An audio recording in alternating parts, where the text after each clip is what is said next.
Okay, this is the March video chat. This is another one where if it was if it was in the early days, I would just hide and people would wonder what happened to me because it's not that I don't like doing the video chats, it's that I don't like coming up here and not having a video for you. It's it's still I'm running late, but it's all still happening. And when I said like a half or third pace on Freeman's Mind, what ended up happening was more like an exponential curve that's getting, so it's almost at full speed at the moment. I think a couple more days will be done with the voice work, but then it's gonna, uh, the person doing the sound effects is still gonna take some time. And then I hope to have somebody else just do the audio balance. Well, they're in the chat, Master Cookie. I hope to have him do just all the volume work for it. It'll be an experiment. We'll see how it goes. So, and I'll just keep going on to the next one after that. And there's other stuff, and I'm still doing this other video too, but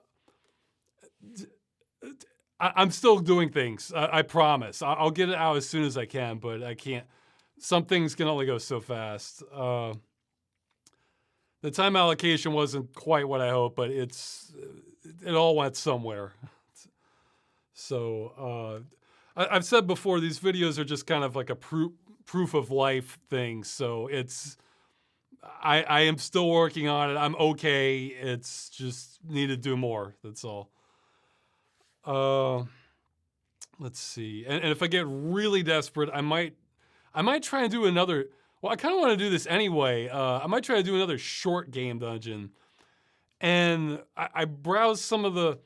This will be later, but I browsed some of the questions, and it's making me think there's another video that'll be kind of like that Star Trek one I did, that I'm thinking I really should make it because of some of the questions that keep coming up.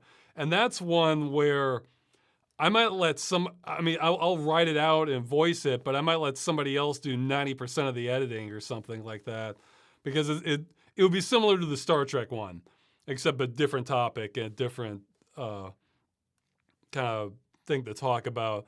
But it's one where it really doesn't need my special touch with editing at all. So somebody else would do just as good, maybe a better job than I would on it.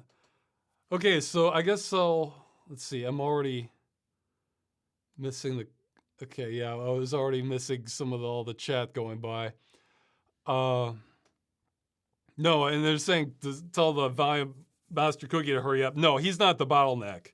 He's already plenty fast. His slow is plenty fast for me, so he doesn't need to rush at all.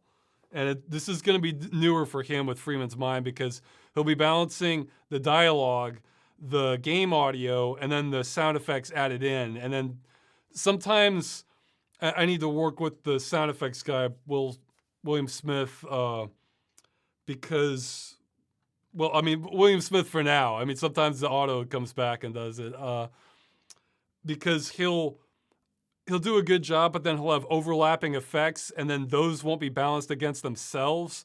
So I sometimes need him to separate a few sound effects so that it's all, like if there's a gunshot and then there's like, let's say leaves rustling at the same time, and like the leaves are way too loud in contrast to the gunshot, then that's not something you can like neatly separate on our end. So I kind of need to communicate with him back on that, but we'll see. Yeah, Will Smith. I'm pretty sure it's a different Will Smith than the more famous one. So, let's see. Okay, so yeah, I guess I should get the questions. But yeah, I'm running behind, but I figure I should check in because, again, I don't mind doing the video chats, but for anyone frustrated there's no video yet, I am too. And it's mostly my fault. In fact, no, it's probably all my fault. So, oops. Okay. Oh yeah, and the top question, they were asking, there was a bug going on at it wasn't a bug exactly, but with the donation counter, it was set up for the longest time, I just would tally it up myself and put it out in a forum thing to try to have better transparency for it. And then later I got help from one of the people helping on the website who set it up to record that automatically. And that stopped working and I didn't notice. So a lot of fans messaged me about that and it should be working again. So that was the top question, like what was going on with that. So yeah, I mean, it could be most people don't care about the transparency, but I figure, when I did the Begathon video, that's when it started, and I wanted to just be completely upfront about that to show that I'm not trying to like run a scam or anything like that with it, because if there was like thousands of dollars being donated, and I'm like, oh come on, nobody sent anything, I don't want to be like that. So there's two layers of the donation. One, if you were to, well, geez, I don't like spending so much time talking about this in the video, but let's say if you donated $1, you'll see a counter go up $1 like almost immediately, I think.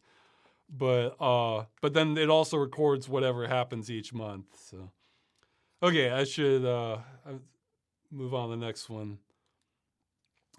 Oh yeah, they're saying they discovered my content in 2008 on Machinima, and when they were in grade school, and they've since, now they're married, working full-time, and starting a family.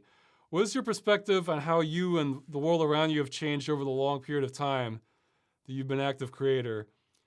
They're saying it's a bit general, and they're very interested in whether 2008 Ross is as drastically different from your current self as I am in myself at this time.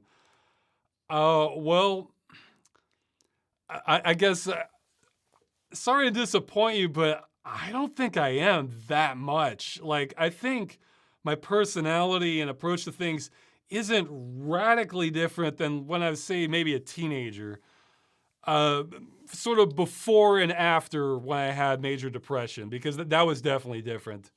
And the reason I knew I was aware how different my personality was from before that. So, say like 16 or something like 16, 17, I'm not drastically different. It's a few things I am. I mean, I think I have a little bit better judgment now, and maybe like more patient and have better like emotional regulation and that sort of thing. I guess I feel like I see patterns a lot more and can make a lot better predictions on how different people are going to react to different events, and like what's most likely to most likely to happen from various things. So I feel like I'm way more confident making guesses on like how something is going to turn out. This can even be small things that I don't know. I think part of my brain is seeing more patterns over time whereas I might have a lot more benefit of the doubt when I was younger. But yeah, I don't think it's that different. So I guess maybe, my maturity only hit a certain level and then just stopped. But however, the person who posted this says like they're starting a family. I am not a parent. I imagine that makes a big shift in like your approach to the world and how you look at things. But it's what? Somebody's asking which penny stock they should go all in. I have no idea. I don't even know what penny stocks are. Oh no, I know what penny stocks are, but I don't know like what are the various penny stocks out there. But so I mean, I'm trying to think of like other ways I've changed over time. I mean, I don't know. I guess I have like more self-awareness overall, but yeah, I'm actually kind of surprised at my age that it doesn't feel that different, like mentally. It's like I'm not like a world apart from where I was, when I was younger. No, I definitely am than as a kid. As a kid, I was all over the place, like mentally and emotionally and everything. But yeah, by a teenager, it was kind of like leveling off. So, yeah, I am married. So somebody's asked about that. that didn't change things too much. I mean, it's I guess we got lucky, you know. I mean, we sort of get along and are considerate of each other like from the beginning anyway. So, uh, let's see the what.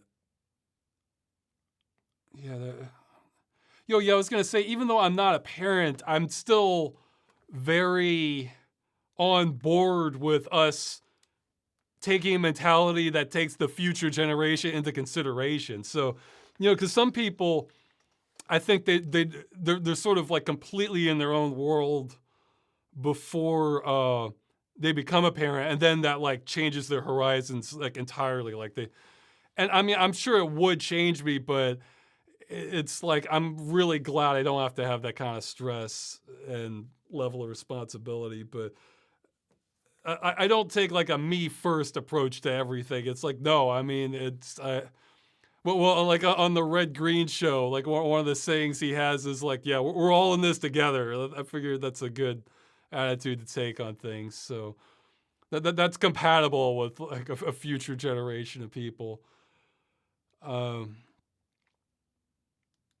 but oh yeah, and how has the world changed? I mean, just I mean, I guess in broad ways, I feel like the yeah. Somebody gave a good comment. If you have kids, the movie will get done by 2055. No, I want it done in the. Let's see. I want it done within about 2 years. That's about where I am with it mentally. So I think it could be a little bit later, but that's where my target is right now. Um, the what? Okay, I got. Oh yeah, with the world, I'd say like. I mean, there's a few things. Technology has kept marching on, which is I'd say mostly good, even though there's been some bad stuff introduced with it. That's totally avoidable. But the yeah, I mean, I don't. Another thing I've noticed broadly is I feel like kind of power structures have kind of coalesced more over time.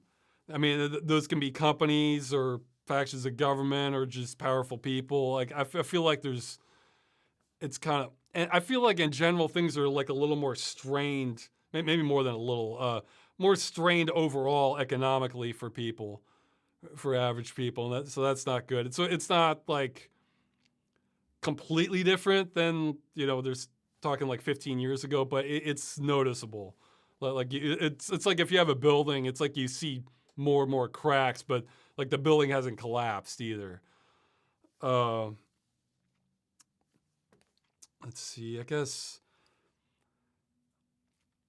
yeah, and like well, I've talked plenty about games before, but the yeah with games it's both better and worse because I'm seeing like the central server dependency spread almost like a virus. But at the same time, we have more games than ever because yeah, there's 15 years ago that was before the sort of Kickstarter and Steam renaissance. So now it's just like I can barely keep up. So yeah, they're saying, okay, yeah, somebody's talking about like the 2 years prediction. Yeah, like that would be the target. I may or may not hit that, but if I don't hit it, I don't want to be a lot later than that. So yeah, that's because 1 year would be just too ambitious, I think, for everything I want to do with it. 2 years seems possible to me. So, uh, yeah, I'm trying to think of like other ways. Well, I mean, I guess one of the difference.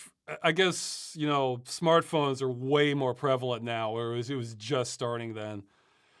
That one's more of like well, I guess it depends on the person, but that's one of those things where there's some blocks of time where if you removed things that were like highly contemporary, like a new models of cars or newest fashion. I mentioned that in like in the Black Mirror. I honestly didn't know the game took place in the 80s until I was hours into it. I thought it was just like early 2000s because it's out in the country, you know, there's not it's a small town, older people. So there are periods of time where you can get away with, you're not sure exactly what time period it is over a few decades. I feel like cell phones and smartphones are one of the things where, yeah, you notice the before and after from that. Um, let's see. It was, oh,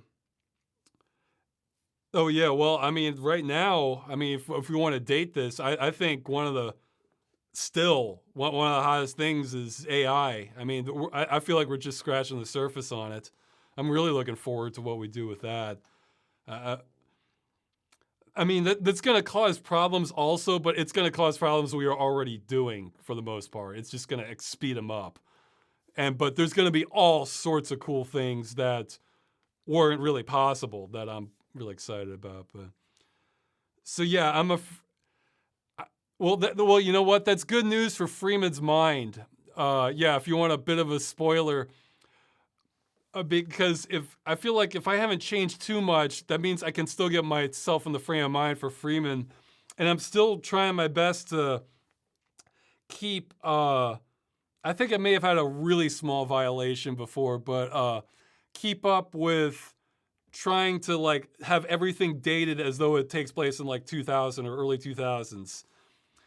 Uh, I, and I was going to use a word, and I think, well, wait a minute, was that really used then? And I looked online, and they said, oh, this originated in early 2000s. So like, can we get more specific than that? And then I found another thing saying like the oldest recorded origin was 1982. And I think perfect. And the word was faceplant.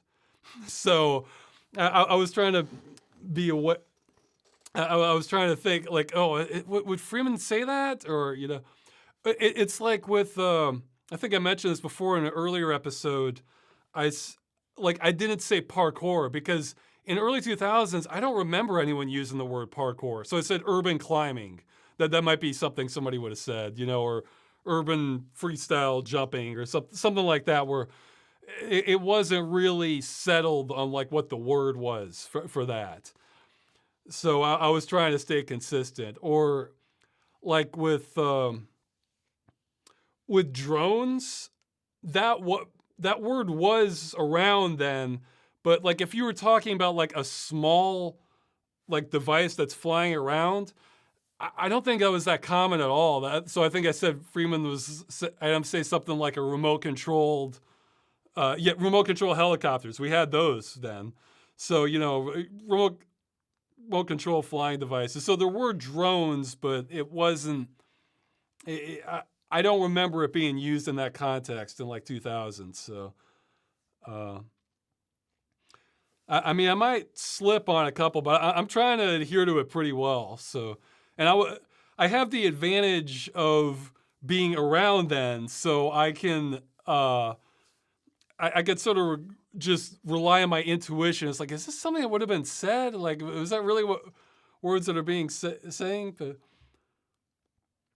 yeah, like I was sort of pushing the limit with Jackass, I think, on a previous one because I think that one was like a couple years into 2000. So, but I wanted to use that line, so I decided to go for it.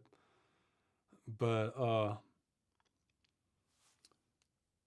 yeah, so that gives me an advantage to continue Freeman's mind like nothing's changed. So yeah, and not much has because I resumed the previous episode, which is months old, which I'm embarrassed about. And my voice, it still sounds on target. Like I didn't even really notice the difference. So that's good. I figure at some point it's going to start caving in more and more gradually. But okay, someone's saying apparently parkour was used in the 90s. It could have been, but I just didn't remember it then. And I definitely remember seeing video clips of people doing parkour and maybe talking with friends a little bit about it. Because I mean, it seemed fun, but I don't think it was standardized. So it might have been like a small localized thing. So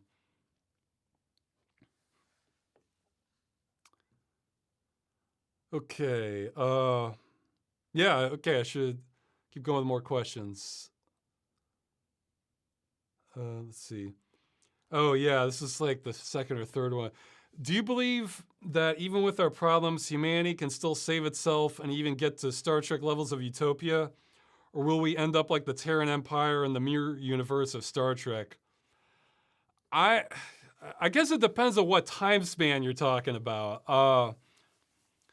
In like I'd say neither for if I was just gonna guess for like where we're headed. I mean, I would say like better case scenario, something like I mentioned Soylent Green before, or I mean possibly something like Elysium just without the space station. So if you were to remove the space station aspect of Elysium, I could see it being kind of like that. And worst case scenario would be more like The Road, or let's see what, or The Day After, Threads, those movies. So I didn't want to go into too much detail on that because I might start bumming out people. However, I will say, like, if humanity makes it like hundreds of years, maybe longer, then lots of things are possible. I think the problem with well, with both a utopia and an empire, is okay. Well, it's different for both of them. For utopia, the main problem I see is like a corruption. But like it seems to undermine everything, like every power structure, every system.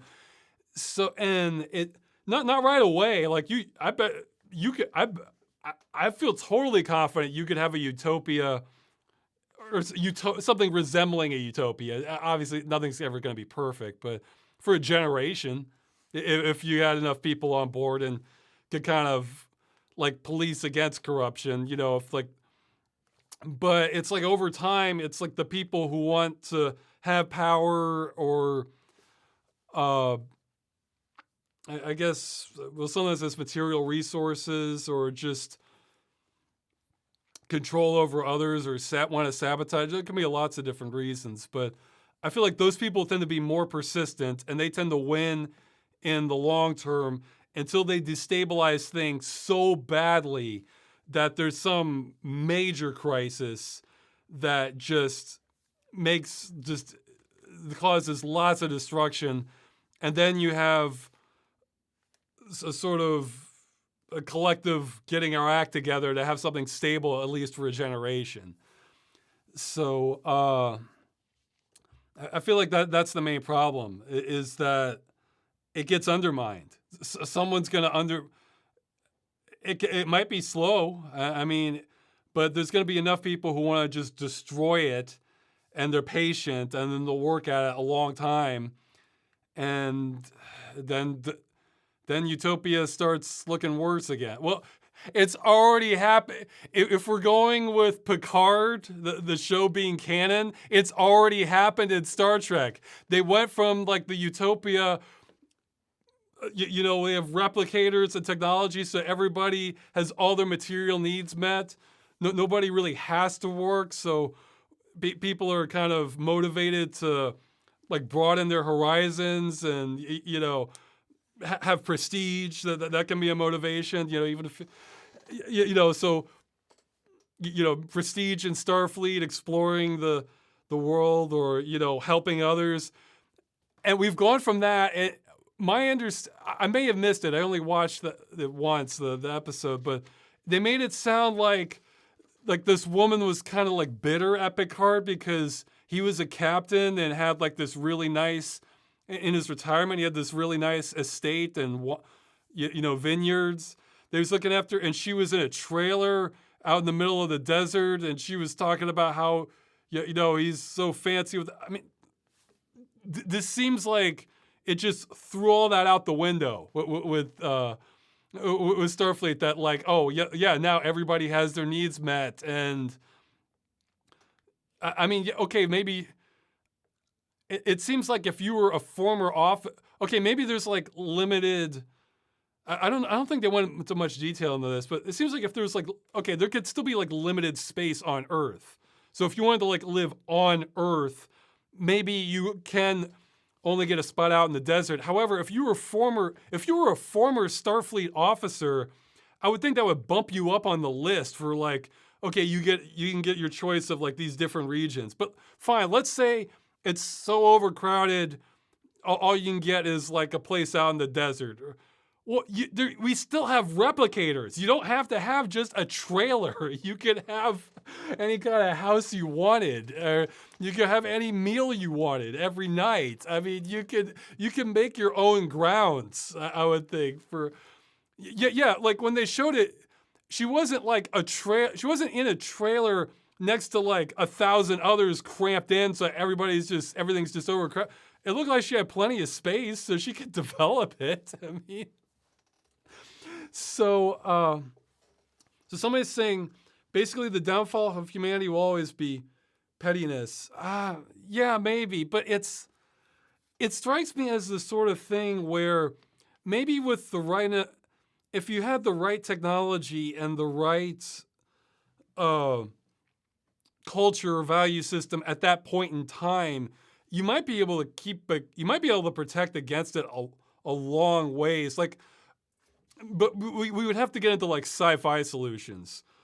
And even then, it might not be foolproof, but okay, like let's say you have like a new government and we think the people are mostly looking out for the interest of the citizenry. However, like a new law requirement is that we have brain scan machines, and at any point, I mean, it might have to be like a formal action. You can call members in and you can ask them anything related to their governing. So maybe you can't ask about their personal lives or something like that unless it crossed over in a way that's important. And like we have like bulletproof lie detectors. So it's like if they're lying, we'll know. Like, so it's like, oh, did you order this missile strike? And they're like, no, bam. And then like, but if it comes up green, it's like, did one of your staff, to the best of your knowledge, order it? And then like, so you could, or it's like, when you signed this bill, were you aware it did this damage to the people? It's like, ding, like you know, it shows that like basically, there needs to be some sort of self-correction against like leaders or officials or everything becoming corrupt. So I don't know. I mean, it doesn't strike me as impossible, but it strikes me as something like you'd have to really think outside the box. And I don't know how we would do it. But even that's not bulletproof, because if you get enough corrupt people to cooperate, they can undermine a lot of systems. So, yeah, it's, yes, yeah. Somebody's saying, beep, liar, requested to the internal organ extraction plant right away. Yeah, I heard there, in kind of merging sci-fi dystopia with reality, I heard there was news not long ago where there was, I don't know if it got implemented or they were like, or it was trying to be implemented, where prisoners could reduce their sentence by, it was either like donating organs or like doing medical testing. I'm thinking, geez, that's approaching like sci-fi level dystopia. But yeah, somebody's saying when workers don't do their job, they get fired. When politicians don't act democratically, everyone shrugs their shoulders and no one gets punished. Well, I mean, people don't necessarily shrug their shoulders, but if you want to do so, the people don't have the power unless they're unified. So yeah, I mean, you can go and protest it, and if you protest hard enough, you'll get arrested, basically. So yeah, you're not really their boss. It's like collectively, the people are the boss. And if they're too divided or not coordinated, then there aren't really checks on the politician. So yeah, or hey, that was a sci-fi solution that I thought, oh yeah, this might work. The ending of Deus Ex Invisible War, the J.C. Denton ending, where you have an AI that uses nanites to merge with every person on Earth, and its programming is to try its best to manage the world according to the needs of everyone, the wants and needs of literally everyone. It is literally a perfect democracy, and it has a deep understanding of what people want and is required, at least in theory. So yeah, that's a sci-fi solution that could work, but I don't think we're anywhere close to something like that. So yeah, it doesn't strike me as impossible, but it strikes me as absolutely daunting, and it's nothing I've been able to figure out the solution to, even in theory. So, I mean, without sci-fi technology. Now, I guess the issue with an empire is also corruption, because if it's a competent empire, I mean, it can still be brutal, but if it is kind of, if it is working for the most part to ensure that like people have their place and needs are getting met, so people still aren't going hungry, or at least not enough people are going hungry, then that can last a long time. However, if it becomes corrupt and the people at the top are kind of neglecting the citizenry and just taking everything for themselves, well, then that destabilizes it. And over time, you eventually do have the lower classes revolting and tearing it down, because when enough people are hungry, then then they have nothing to lose. And if the government isn't responding to that, then they get toppled. So yeah, it doesn't mean.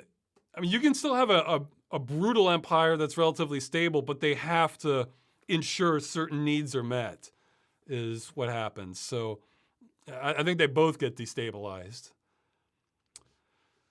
So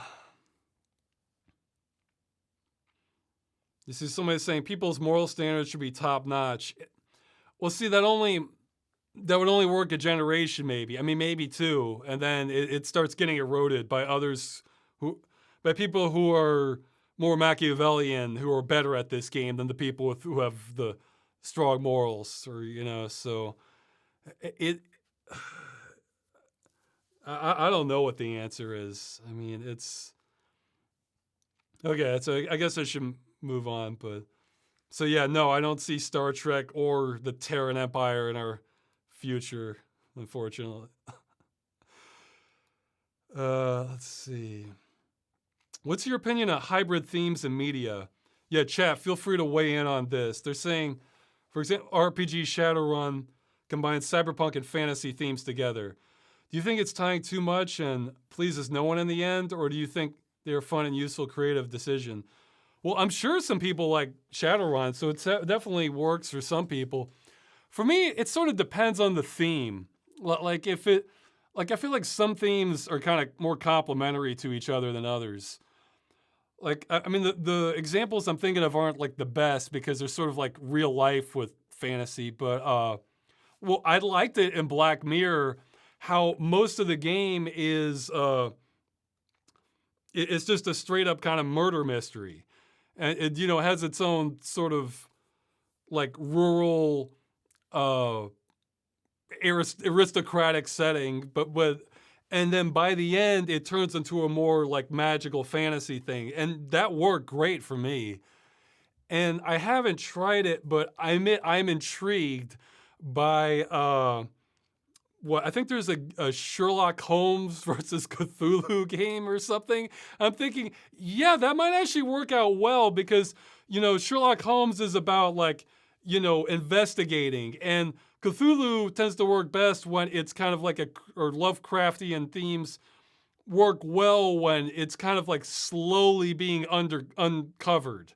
That you realize there's something here doesn't add up. We need to investigate further. So that could work out pretty well. Another one, yes, people are mentioning Arcanum. Someone's saying they want to see Cyberpunk Lord of the Rings. I mean, maybe if you're, I don't know, maybe if it was just going for comedy, but another one, oh shoot, it's on the tip of my tongue. Yeah, there was geez, I lost it. Okay, it's probably going to come back to me. Let's see what the chat's saying. They're saying Dragon Lore is a great example of a hybrid game gone wrong. I guess I'm not familiar with Dragon Lore. But, oh, geez, I had it. I was thinking, oh, this wasn't that bad an example. That it was a little more, it blended things together a little bit more. I guess this wasn't what I was thinking, but I think for me, for my taste, when you have, like, usually with fantasy and science fiction, to me, those don't go together that well because science fiction is more about, lights in my face. Science fiction is more about, if you suspend some elements of reality and assume like a couple things are true, you try to build a world off of that, and that can go with really interesting places. Whereas fantasy is kind of anything goes. I mean, you can be consistent. I mean, you're usually better if you have some consistency, but sky's the limit for what you want to do. So it's like when you're trying, so it's like when you combine the two, it's like they're just kind of fighting with each other because if you have science fiction elements in it, well, that kind of diminishes the science of it if you have like magic or something like that, or things that have no bearing in reality, then it just kind of doesn't blend together so well for me. Whereas with the fantasy element, I mean, if you're trying to, the science fiction element is like almost a reminder that it's like that, oh yeah, this isn't real. Whereas if it's all anything goes, then that could be more interesting. I mean, I think you can combine technology with fantasy and have that work out pretty well. But it's like the closer you get to like real world kind of science fiction, then the more it feels sort of off to me. But okay, people are mentioning cyber. Oh, that was it. Thank you. Yeah, the chat helped me figure it out. I was remembering my example when I was saying in Gothos that I feel like Batman with vampires, that would work well. That could be really interesting. Where we're kind of going for superhero, which I mean, I guess it's sort of fantasy, but it's like a very specific kind of fantasy, for having superheroes, and for some superheroes, I guess even Batman, just for some stories, it could be considered even more just science fiction. Yeah, like a lot of the Christopher Nolan interpretations of Batman tend to be more like kind of science fiction fiction rather than fantasy, whereas. So that could blend together well, and I know people were telling me there was a comic with him versus Dracula, but I wanted like the full. Let's have a DC's answer to Blade is basically what we want, and Batman would be kind of perfect for that. So yeah, vampires combined with Batman, I think would work very well. So because comic books are already a little out there, so we can go out there a little more, and that can work. Yeah, because somebody mentioned in the chat Cyberpunk with Vampire the Masquerade. Yeah, there's been a few attempts at that, of like having science, like future kind of cyberpunk themes of vampires. I don't know if there's any that like really clicked for me, but I mean, you could maybe make that work. Yeah, well, that's something I do like. They're saying Cthulhu plus World War II working nicely. Yeah, like kind of. Yeah, I guess that sort of counts, like alternate history combined with some themes. Because I was thinking of Iron Harvest, where you have it's alternate history and it's steampunk or diesel punk, and it works pretty well.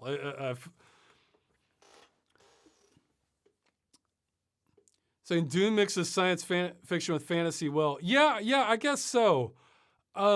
I want to say Dune. Yeah, Dune like dips its toe into fantasy. I feel like Dune, I think, is like 95% science fiction, but then like with the Bene Gesserit, you kind of you get into like the fantasy element.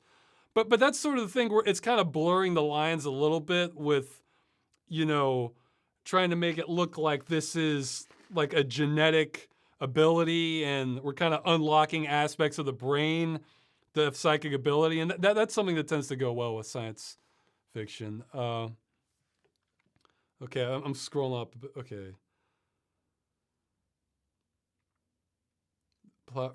Plot review of a low-tech fantasy society actually being in a post-sci-fi, or remote or long exiled civilization long after a major collapse.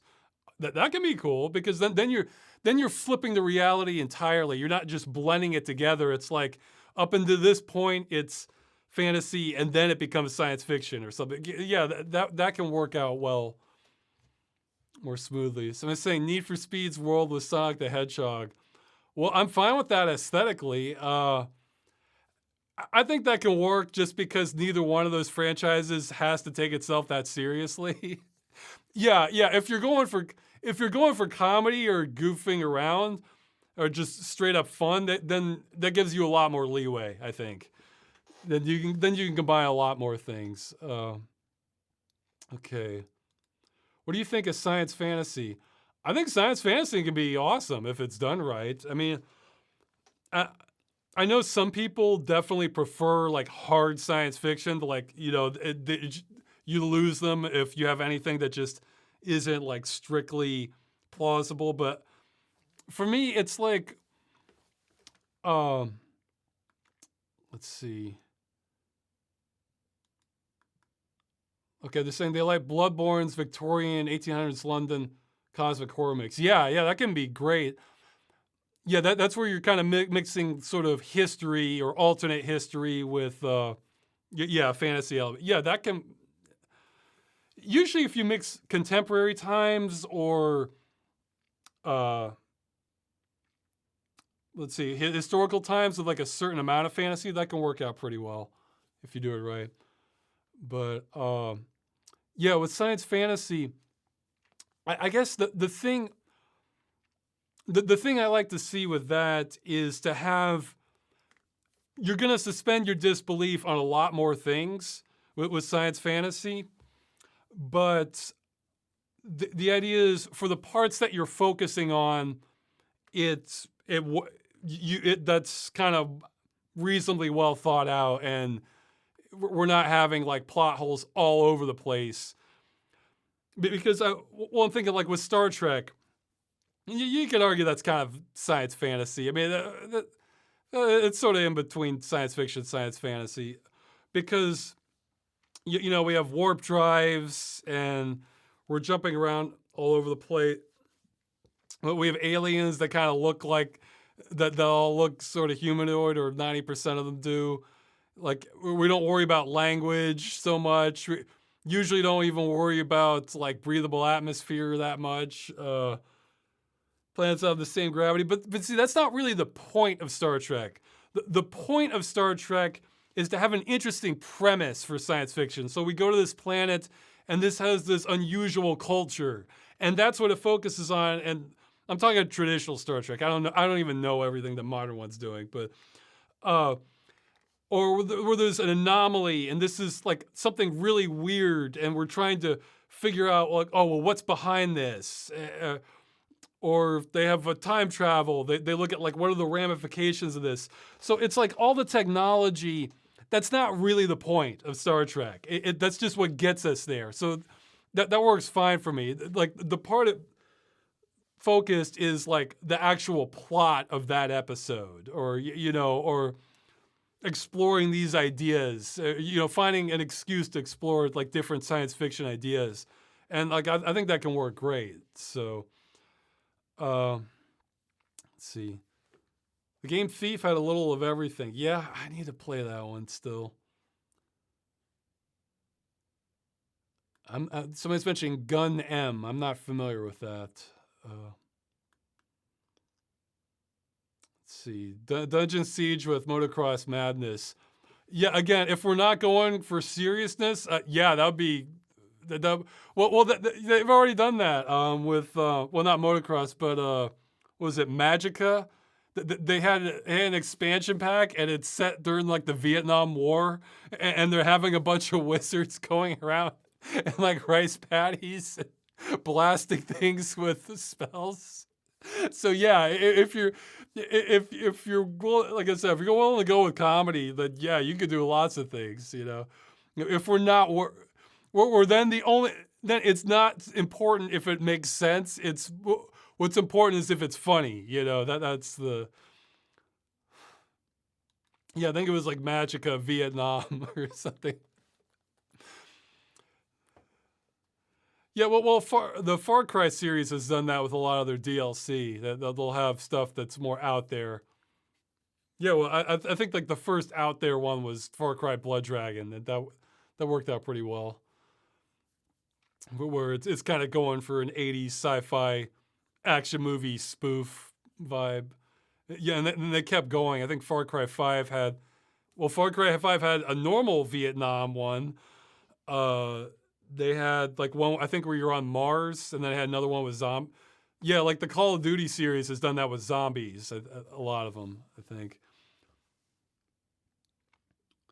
But yeah, I guess the thing is, if you mix too many things together, then it can start to feel dumb because it takes away from the gravity of something else.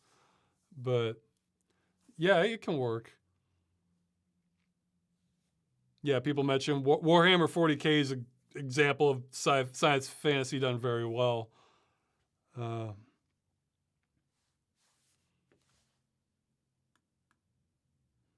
somebody thinks drugs almost require their own genre. Well, maybe. Ross, what do you think of The Sims? I've played the first one, and it was kind of intriguing, but I don't know. I didn't really get. I don't know. I wasn't really like so into it that I wanted to play like a lot of the others. But I don't know. Maybe it could. I think as I've gotten older, I'm leaning even harder into escapism, and the Sims tend to be less escapism. They tend to be more okay. Go to work. Okay, clean the room. Wash up, eat. And it's like I kind of want even less of that in my life for my entertainment now. But I would have ideas for premises that would what that would I might be curious about, like if let's see how if I can just basically start constant fights with like every neighbor and see where this goes or something like that. But there's so many games now. Sims games like that aren't at the top of the list for me. Okay, I'm just checking the chat questions quick, then I'll go back to the submitted ones. Do you feel like the dividing line for science fiction and fantasy, that science fiction tries to make an argument that what's occurring in front of them is someday possible versus magic powers and stuff that could literally never happen? I think that I'm drawing a blank, but I think there's like yeah, maybe, but there might have been a more concrete definition. I'm trying to remember. I think with science, I think the main difference is, between science fiction and science fantasy is,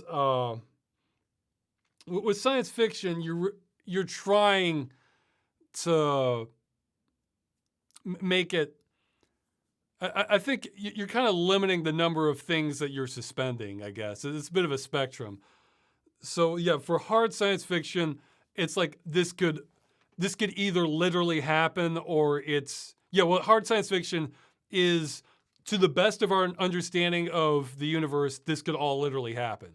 And then once you get away from that, it's like, okay, maybe we're really stretching the believability on one or two items, but then the rest is all real. And then as you go farther down, it's like, okay, you're stretching the believability more and more and more to the point where, okay, this isn't even the point at all of what we have now.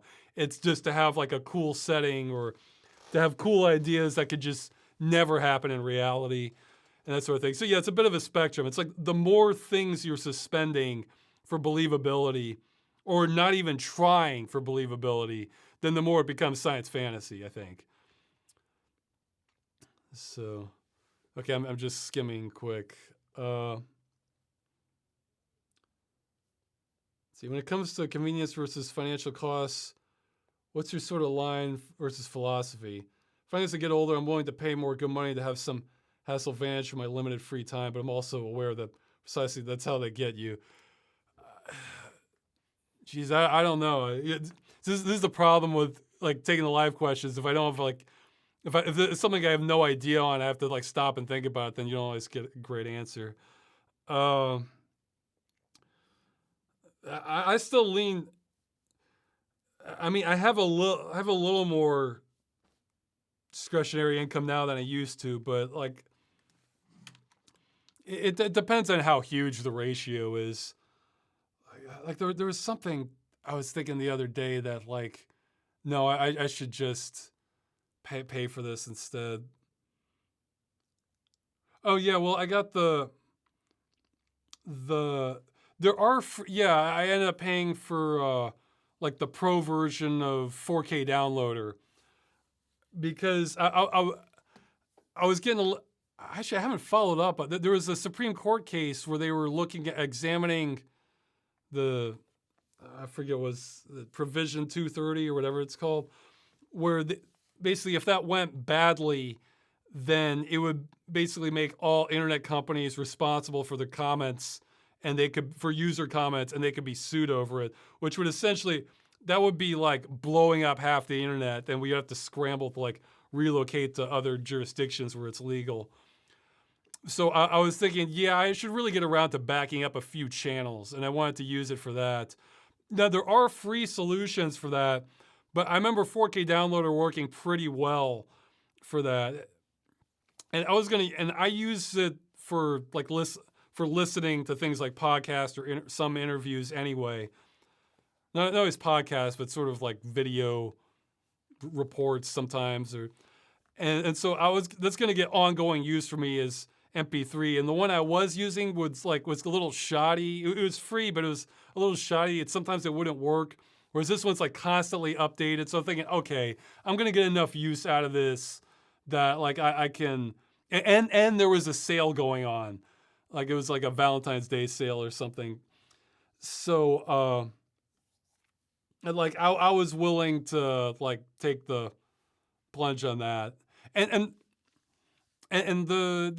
there still is a free version of that, but it's like ad supported and it's like limited per day. Though I want to say 99% of days I wouldn't hit the limit unless I'm going to be backing up a channel. I'm paranoid about it going down. So,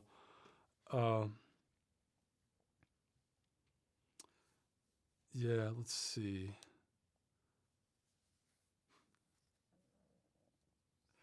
Somebody's saying, do you think the older James Bond movies are in the realm of science fiction or not? Yeah, so some of them.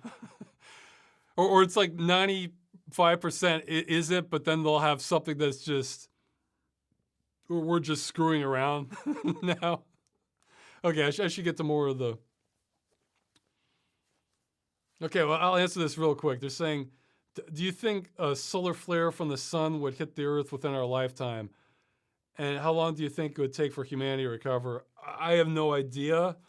I mean, I think it could. I hope it doesn't.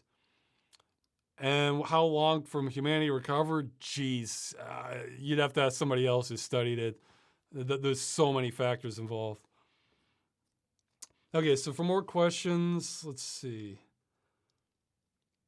Oh yeah, I didn't have a great answer for this one, but they're saying, if you get to live free on a haunted estate, with what haunts would you be willing to pay to put up with? Well, obviously, if it's trying to kill me, that's no good. If it's making like noises and waking me up all the time, that could be problematic pretty fast. But if it's just something where I thought I saw something out of the corner of my eye, that would be all right. Or I might even like the sort of portraits where like it looks like the eyes are looking at you like all the time. That could be neat. Or if like I think I'm hearing noises, but they're not so disruptive, like I can't work on things or sleep, that could be all right.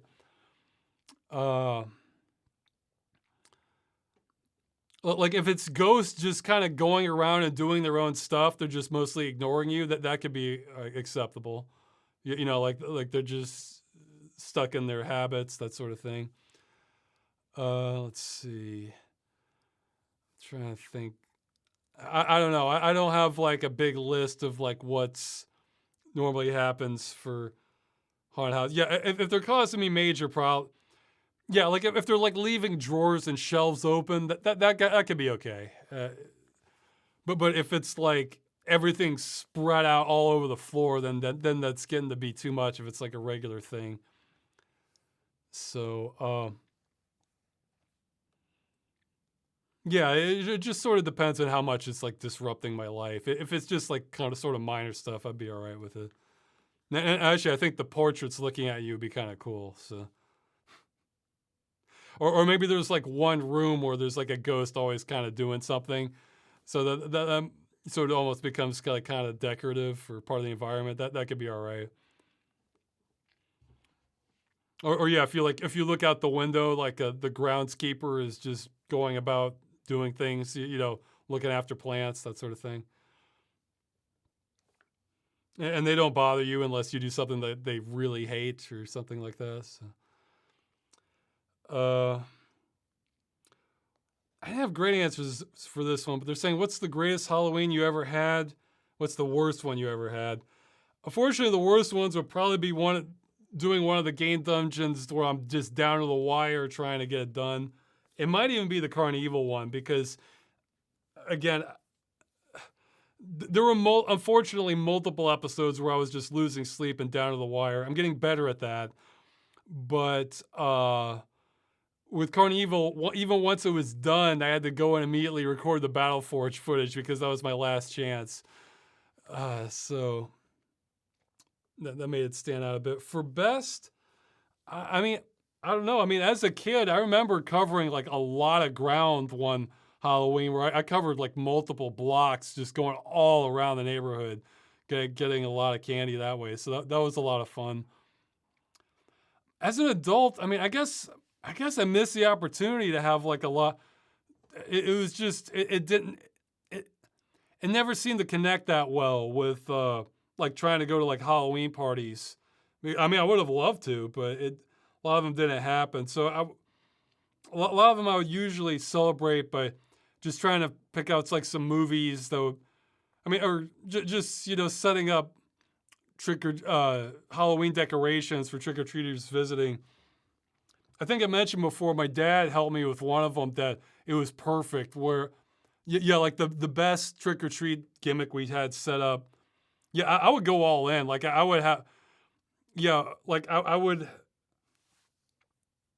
Well, okay, my thoughts are scattered, but like on like the tamer level, my mother would sometimes get like these bags for me that when you filled them with leaves, they would make like a sort of a giant pumpkin bag face or a giant Frankenstein monster face, that sort of thing. And my mother and my parents like that because then I would rake leaves to fill them up and do chores that way. But I would like them because there would just be like this big head on the lawn for it.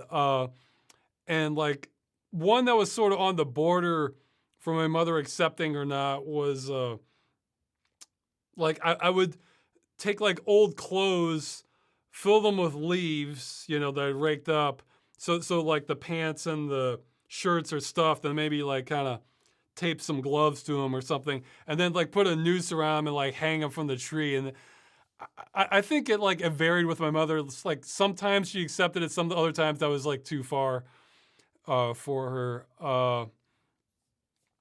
Had other decorations, but the best one that my dad helped set up was, I think I mentioned before, were like we had some bushes by our front door, and like we bought like this sort of like cheap looking skeleton from well, it was a cheap skeleton. You could tell it wasn't real, but it looked okay for Halloween decorations from like Big Lots or something.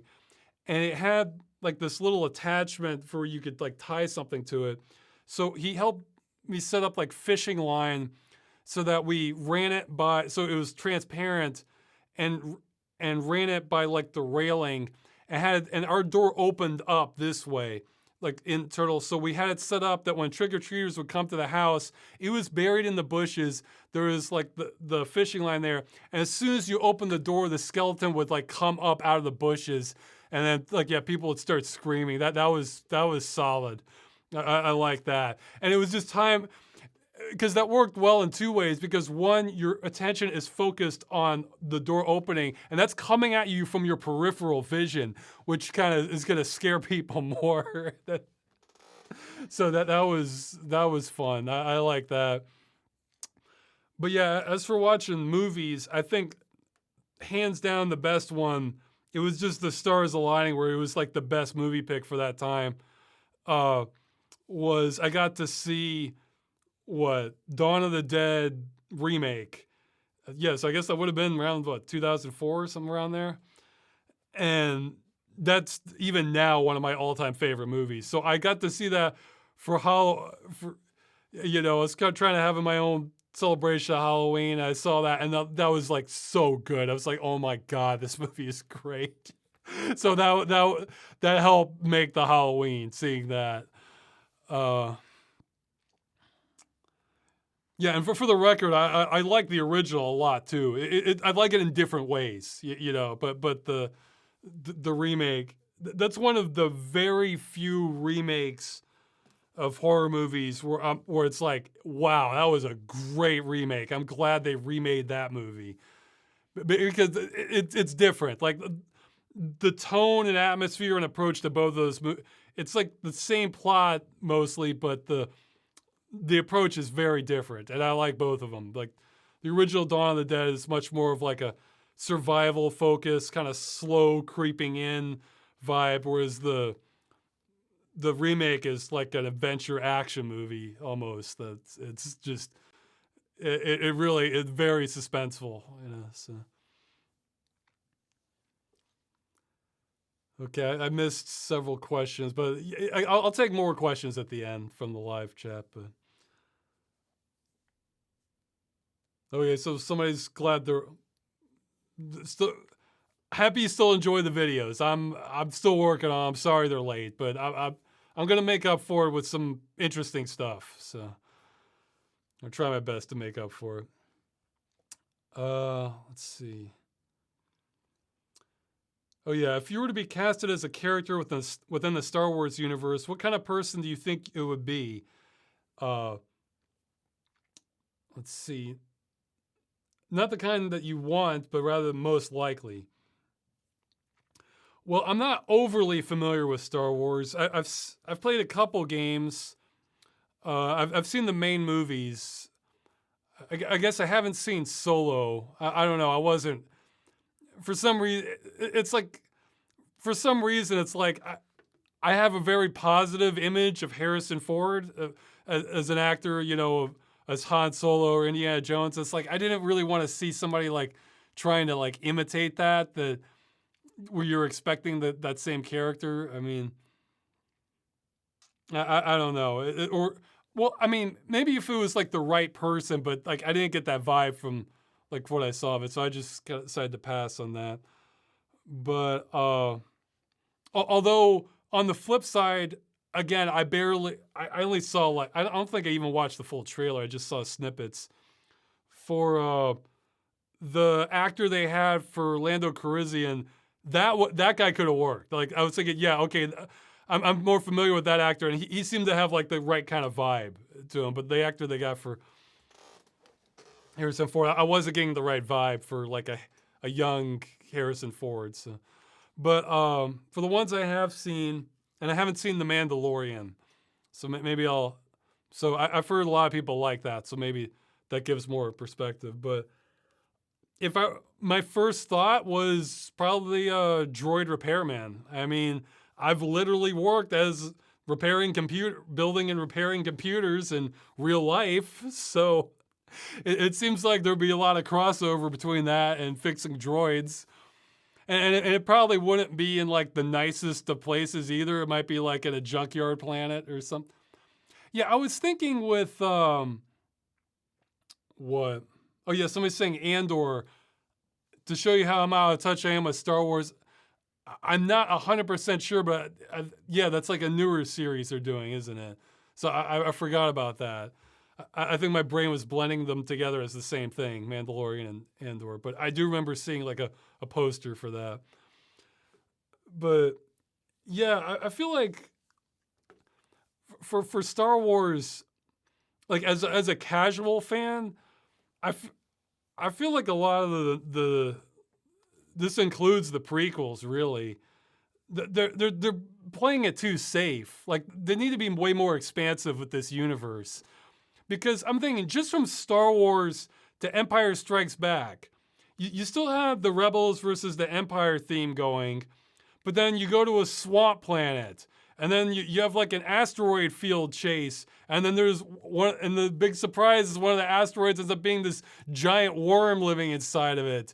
And then you have like the Cloud City, which is just majestic, and then so you have like all these cool settings, and then yeah, you have the introduction of Yoda, where like the surprise is that he's like the wise master who's like one of the most powerful Jedi's. You know that he's like, and he's a quirky Muppet, so it's like trying to take you off guard. So it's like we keep expanding what we're doing, and what I mean is, of course, the newer stuff has like newer droids and newer aliens, but it's like it's like they're coloring in between the lines, as in my opinion, as far instead of just like let's come up with like more fresh ideas and settings and stuff that okay, this isn't Star Wars at all, but it just had the thought that like in the was one of the Jumanji sequels.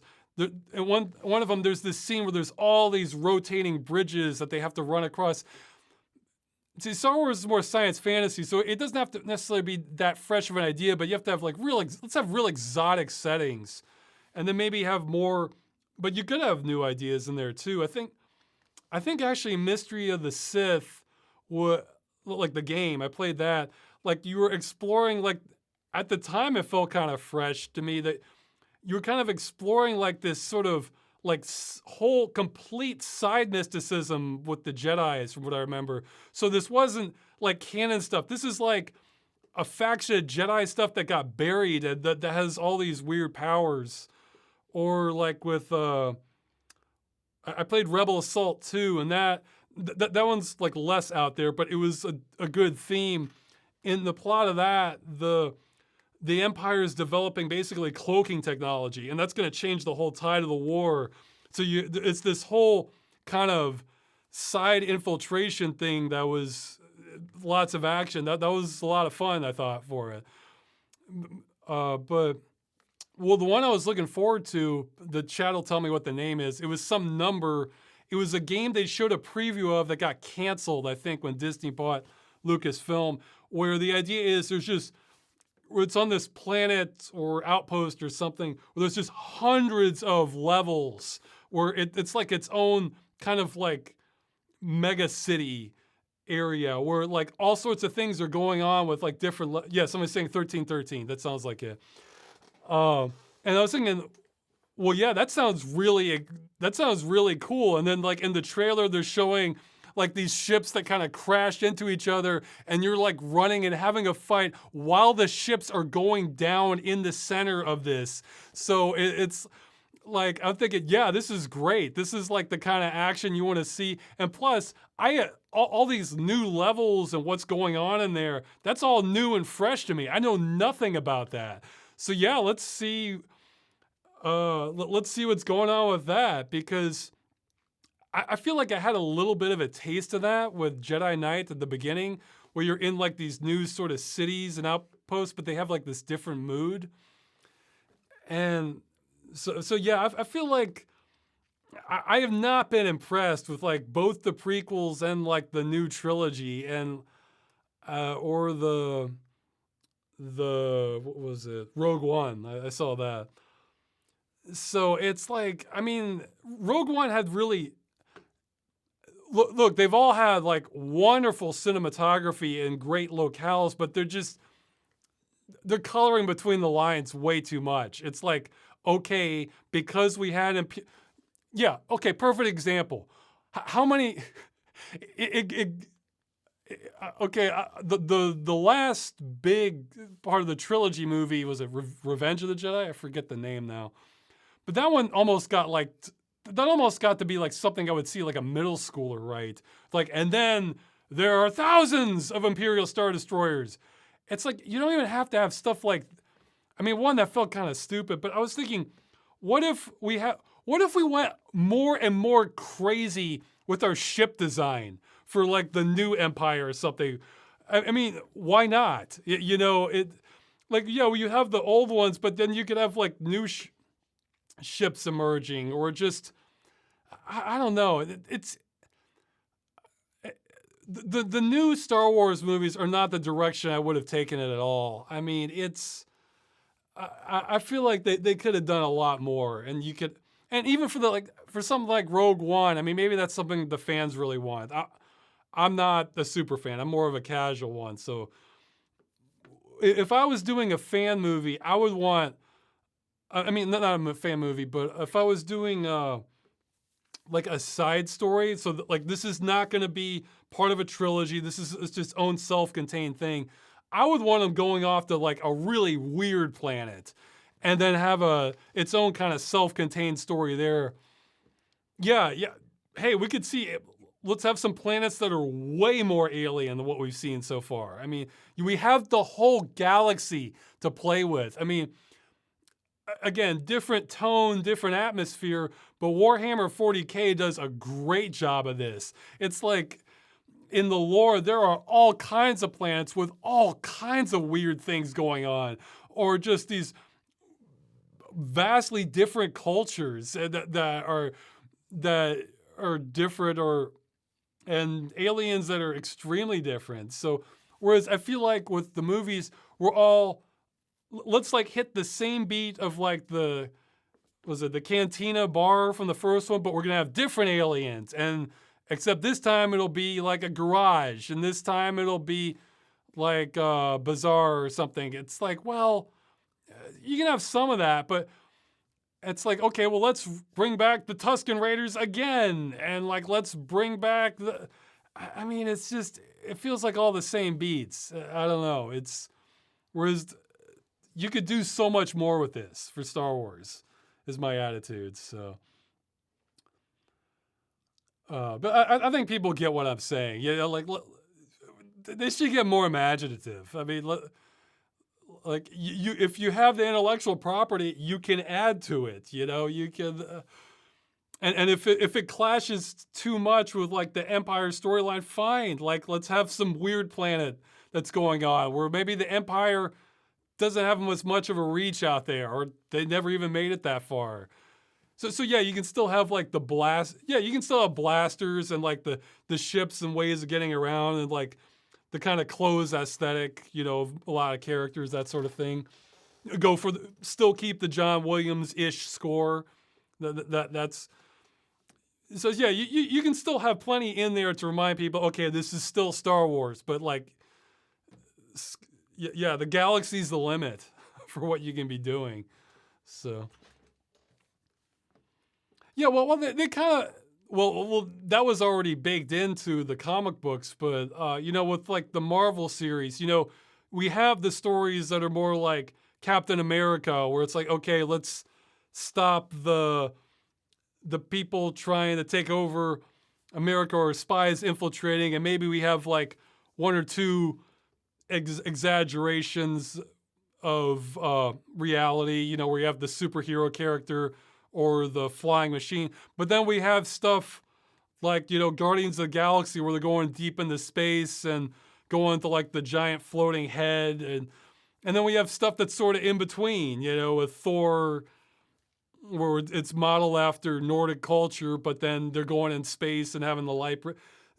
Star Wars needs more of that sort of thing, you know, where we're having a spectrum of things. So yeah, like I said, what Rebel Assault 2 did, that would be more like the Captain America, where this is exactly what you come to expect for fighting the Empire, but it's like a new theme mixed in there, and they did a great job of making it like this big action-packed experience. So, but then we don't really have like the weirder side of it, at least that I've seen. Maybe they do that in the new shows. I don't know. I'm ignorant on what they're doing. So,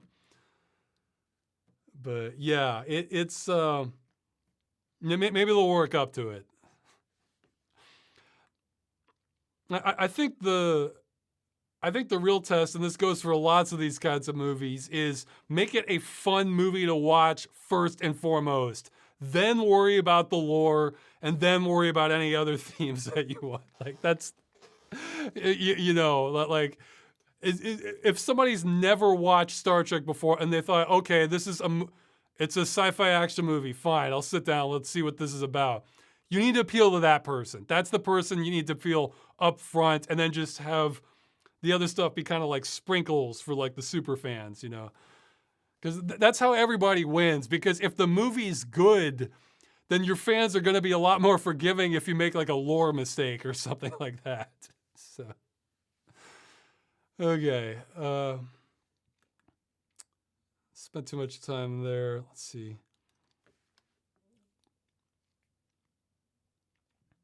Oh yeah, okay, here. I need some visual aids for this one. Hopefully this will work out. Okay, I did this in one of the video chats already, but somebody's asking again. I got some votes, so I'll do it again. Saying, you mentioned 2019 games list, that you keep a separate list for game soundtracks. Do you still keep a log of that? Yeah, these are the soundtracks that I want to check out at some point. Like I heard a trailer or saw some footage, and the soundtrack sounded kind of promising, or at least what I heard. It could just be the trailer song. So I'm going to try and screen share that. Let's see, is it? Yeah, okay, it should be. Let's see, is this going to cover it? Yep, okay, it's sort of working. Okay, so here's the list. I'm just going to scroll down it. I showed this before. You can just pause. This will go up on YouTube, so you can just pause it if you. I mean, there's plenty. This is just since I started doing this. I should have done this decades ago, otherwise, but you know, better late than never. So, as you can see, I'm not going to read off all of these. You can just kind of browse through them if there's anything you want to see here. Again, this will be up on YouTube, and you can just pause it.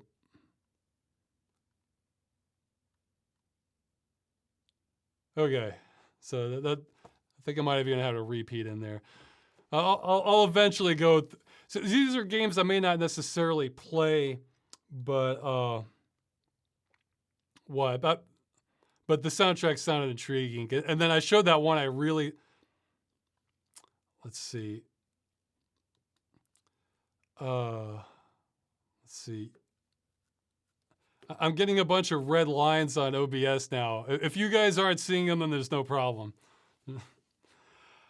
But yeah, there's a lot of soundtrack. I really need to catch up on soundtracks.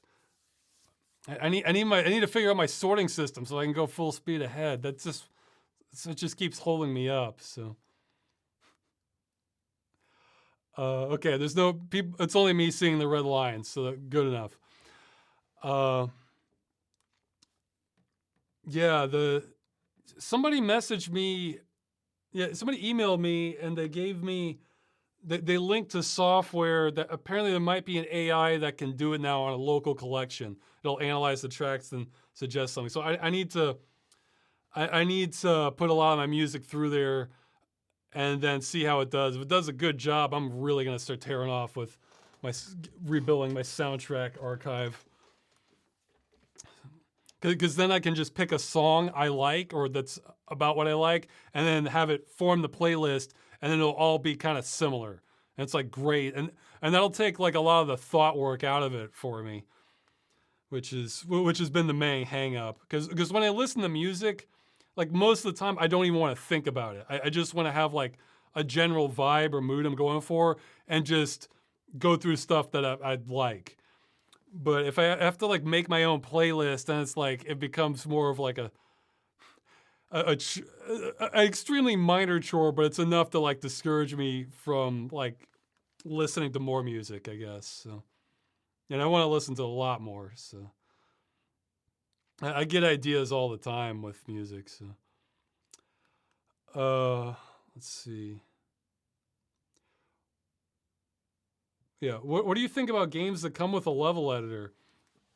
I mean, I think it's great when that happens. Some benefit more than others. It obviously extends the replay value for the game tremendously. I mean that's the sort of that's how you increase your odds greatly of becoming a cult classic. Like if you want people playing your game like a decade or two onward, your odds go up quite a bit if you can include a level editor so that they can make their own stuff, because that extends the replay value tremendously. And since you mentioned this question, it got me thinking. I saw a trailer recently. I think it will have a level editor. We may be getting halfway to dream game territory for me for one game. Because that's the thing. There's not just one dream game for me. There's a few themes I really like, or concepts, that sort of thing. But one of them is if the graphics in the new trailer for Cities Skylines 2 are as good as it looks in the trailer, like on the ground graphics, like in the game, then oh my. That might be halfway to dream game territory, because I'm really craving a game that lets me just kind of explore like cities and countryside, and like kind of what the Crew is letting me do, and double for that in VR. And City Skylines, the original, is very moddable. Like it has level editors. That's the whole point. Make your own city. So that means if people are out there making like these really elaborate cities, or maybe that's their hobby, they're gonna make like the best city. You could have somebody who's gonna be spending like a year or two making like an amazing city. And if I could just download that and then fire it up and then load some mods so I can run this in stereoscopic, so I'm walking, or yeah, use another camera mod or something so I can like walk around or drive around in that city, then that means I may have like semi-limitless areas to explore. In which case, like, oh man, I'm gonna love that. Now that said, usually you start seeing repeating assets after a while, so that even with remixes of cities, it can eventually become stale, but maybe not. I mean, it just kind of depends on how good the architecture is. And the graphics, I mean, I could probably do something like that with City Skylines original, but like on the ground level, the graphics aren't quite, like the mood of it isn't quite enough to suck me in for like VR level. But if it looks like the graphics in the trailer for 2, then like, oh man, those look good. Those look very good. So I could really get lost in that. So yeah, just have limitless kind of city and yeah, maybe countryside exploration, depending on how it works. And that series tends to have like a million DLCs to it to add on more themes. Like, so they might start with cities that feel like they're in America, but then might have an expansion that makes it feel more like Europe or Asia. So, yeah, who knows? So, okay, I can answer that quick. I think I got asked before. Okay, well, we'll ask him, what did you saw Star Wars Vision? I guess not. I think there's a VR game for Star Wars, or VR demo. I might check that out eventually. Uh, yeah, I might check out a few Star Wars games. I'm gonna check out I grabbed it when it was free on Epic. The new flight sim one. It was like Star Wars Squadron, maybe. I forget the title of it, but it's a new flight sim with like modern graphics. Look pretty impressive.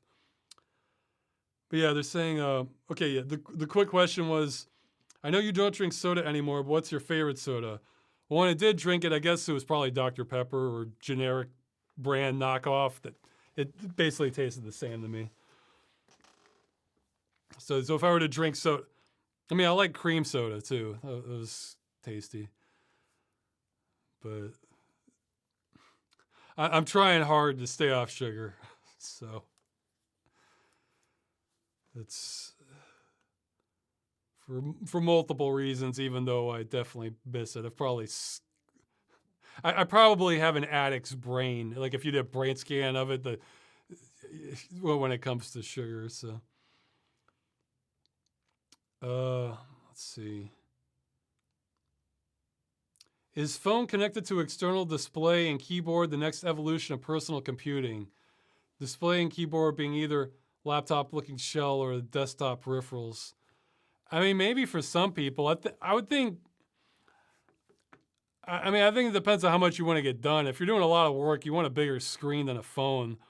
Though, who knows? I guess you could have like a magnifying lens attachment add-on, and you know, some phones can have really high resolutions, so that might work. I mean, it just depends on what kind of work. I mean, if you're doing something that you want like a lot of 3D muscle for, then no, I don't see it really replacing it anytime soon. But if it was like office work or things or like lighter multimedia tasks, then yeah, maybe. I actually think for like I would rather if it was something that like if I had all the software I needed, and it was as functional, I would actually probably prefer like a tablet that you just set down on a stand and connect an external mouse and keyboard to than maybe even a laptop.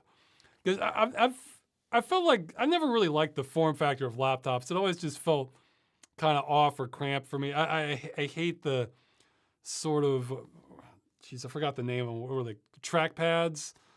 Like I'd much rather have like a mouse and yeah, that's the thing. You can hook up a mouse to a laptop, but then you have like the trackpad in the I don't know, I'm blanking on the name of it. Trackpad in the way of the keyboard on the laptop, so it's like always a little awkward. And then like let's say you're typing a bunch, well then that might shake the screen a little bit as you type. So let's see. I'm CIA says, I found a zero sugar, low calorie life hack recently. Mixing Diet Dr. Pepper and vodka. It ruined my life. Well, yeah, I mean, alcohol is known to be addictive also, so you're kind of you're kind of just doing a dress swap there. So let's see. But yeah, I sort of like the form factor of like a tablet and then a keyboard and a mouse connected to a tablet. That could be good, but I mean, again, it depends on because there's some work you're not going to be doing on the tablet because, like, even if you have the power for it, sometimes like a lot of those tend to be on Android, and there's some things that you kind of need Windows for some programs. So it just varies. Not that I'm thrilled with the direction Windows is going. Let's see. What's your strategy for working through or planning around parts of your work that wear you down or are difficult, uncertain? Or perhaps the routine helps you keep the motor going regardless of how steep a day or hour may be. Well, it kind of depends. Like if I have the luxury of doing it, like I might try to sort of reorient like what I'm working on for like a different day or different parts of the day. Like so there's some days where my brain just feels kind of fried, but I feel like I can do sort of more, it's easier for me to do more like rote, monotonous work or something where I don't have to think about it as heavily. Then I can, and it's not set on a special deadline, then I might do that. And then like the next day, I'll probably be ready to do something harder. Or just even different times during the day. I'm finding I can do, like within the first couple hours of waking up, I'm not as good, or it's like a lot harder mentally to do things that take a lot of thinking or brain power. But if it's something real simple, it's good with. And then after a couple hours, then that's probably like my best time to do something that's harder, like that I really need to think about, like scripts for Freeman's Mind. That it can be like that, or for Game Dungeon, whereas like for Game Dungeon, it would be easier for me to do something like process a bunch of footage, or like maybe go through and just kind of like trim down the recordings I did, that sort of thing, or like clean up space for recording on the hard drive, that sort of thing. That's easier for me mentally. But yeah, scripts take more brain power for me, and also doing the lines. Although that's less about brain power, more about just I don't want my voice to sound too tired, so I need a couple hours before it's kind of booted up, sort of. Okay, so if it's something you can do when you know your time, if you know there are times of the day that you're gonna be more alert and you can tackle more difficult things, then just put it off until then and just do something easier. For things when I don't have that luxury, I'm just working around the clock, what I would do is I would sometimes, if I'm just working nonstop, then, and I know I have to in order to make a certain deadline, I hate doing that. But what I would do is I would start making a list of fun things I wanted to do after this is done, as sort of like a morale boost to kind of keep going. And then after it's done, take it easier if it was like a deadline to hit. Let's see. I guess like try to prepare yourself sort of mentally for it, that like, okay, I'm going to do this, and just, if it's something hard you need to do, or there's some things like if I have a lot of chores I need to do, some things that take more physical effort, I might try to do that, like kind of, after I've been up a few hours, that sort of thing. So it doesn't wear me down so much, as opposed to like end of the day, that sort of thing. I'm trying to think of some other things that. Oh yeah, that's one thing that's like a little easier for me. If sometimes I need, like with all the extra things I add in the videos for like Game Dungeon, like one easier thing I might do like late in the day when my brain's not so fresh, is just go through the script and then just write down notes, write down a full outline of everything I'm going to need to make the video. So it's like, okay, I need video footage from these games. Okay, I need these scenes from the game that I haven't recorded yet. I need these 2D like making graphics is an easier thing for me to do, usually. Okay, I'm gonna need these charts, and I'm gonna need a picture of this stuff. That I may want this music clip or this stuff from these movies, and make like a big list so I'm organized for it. And then hunting down that stuff, that doesn't take as much brain power. Like if I needed a clip from like one of the Indiana Jones movies, like, okay, I can go get the footage, then clip it, then put it together. So that doesn't take as much brain power for me. So it's like brain power is like the harder part than like physical stuff, because I can do physical stuff when I'm tired too, but because I realized I was mixing. If it's physical stuff, I have to think about. Like if I'm doing a bunch of cleaning, I have to think about where all this stuff goes. Okay, that takes a little more effort. But if it's just doing the dishes, it's like, okay, fine, I can be kind of brain dead and do that, because I don't really have to think. I just have to do it. So, let's see. Somebody's saying, much of a baseball guy, Ross? No, but I do enjoy highlight reels where they bean the players. I mean, they bean the batters, and sometimes they rush the mounds for fights breaking out. I've lost track of what I was doing once or twice watching some of those. Let's see.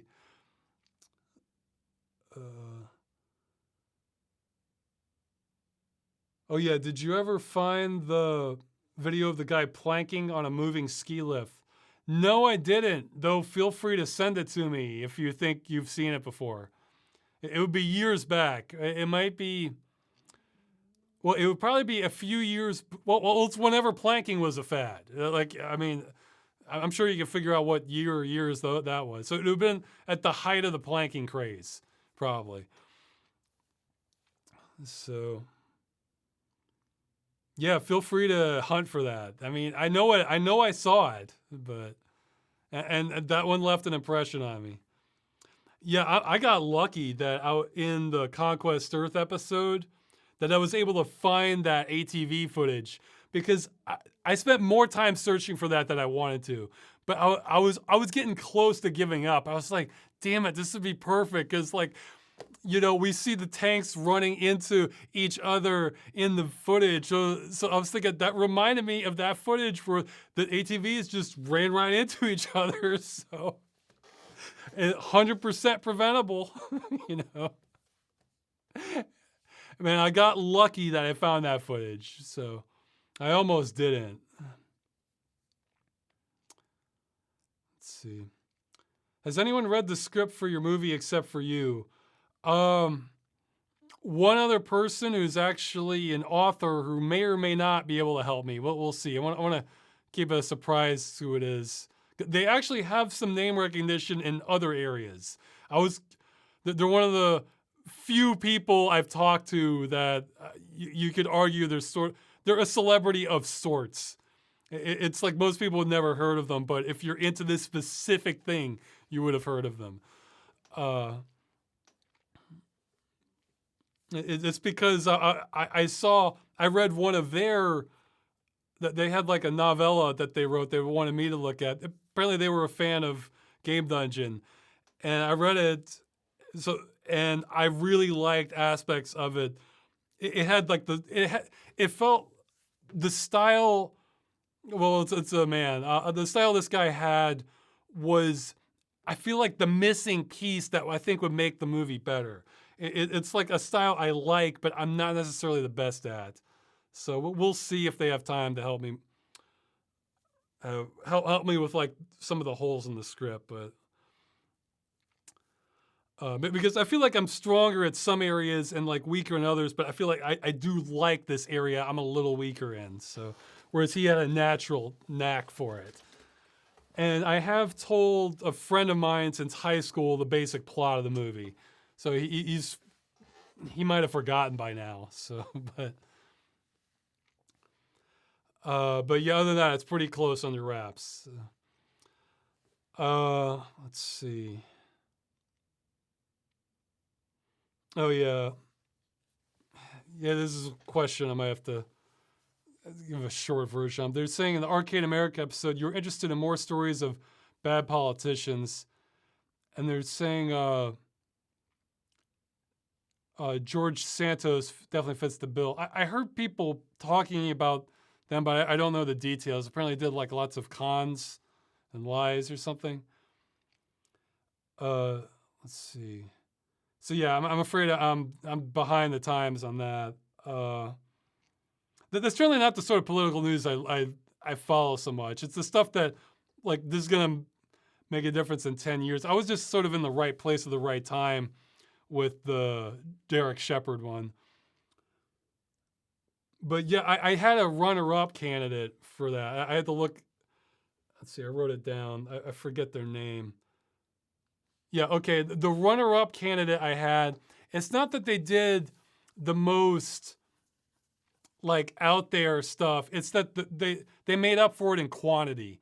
And there was Duncan Hunter, who I think in the span of like a year or two had like basically it sounded like the embezzled campaign donations like crazy, was buying like a lot of stuff, was going on vacations on it, had 5 affairs.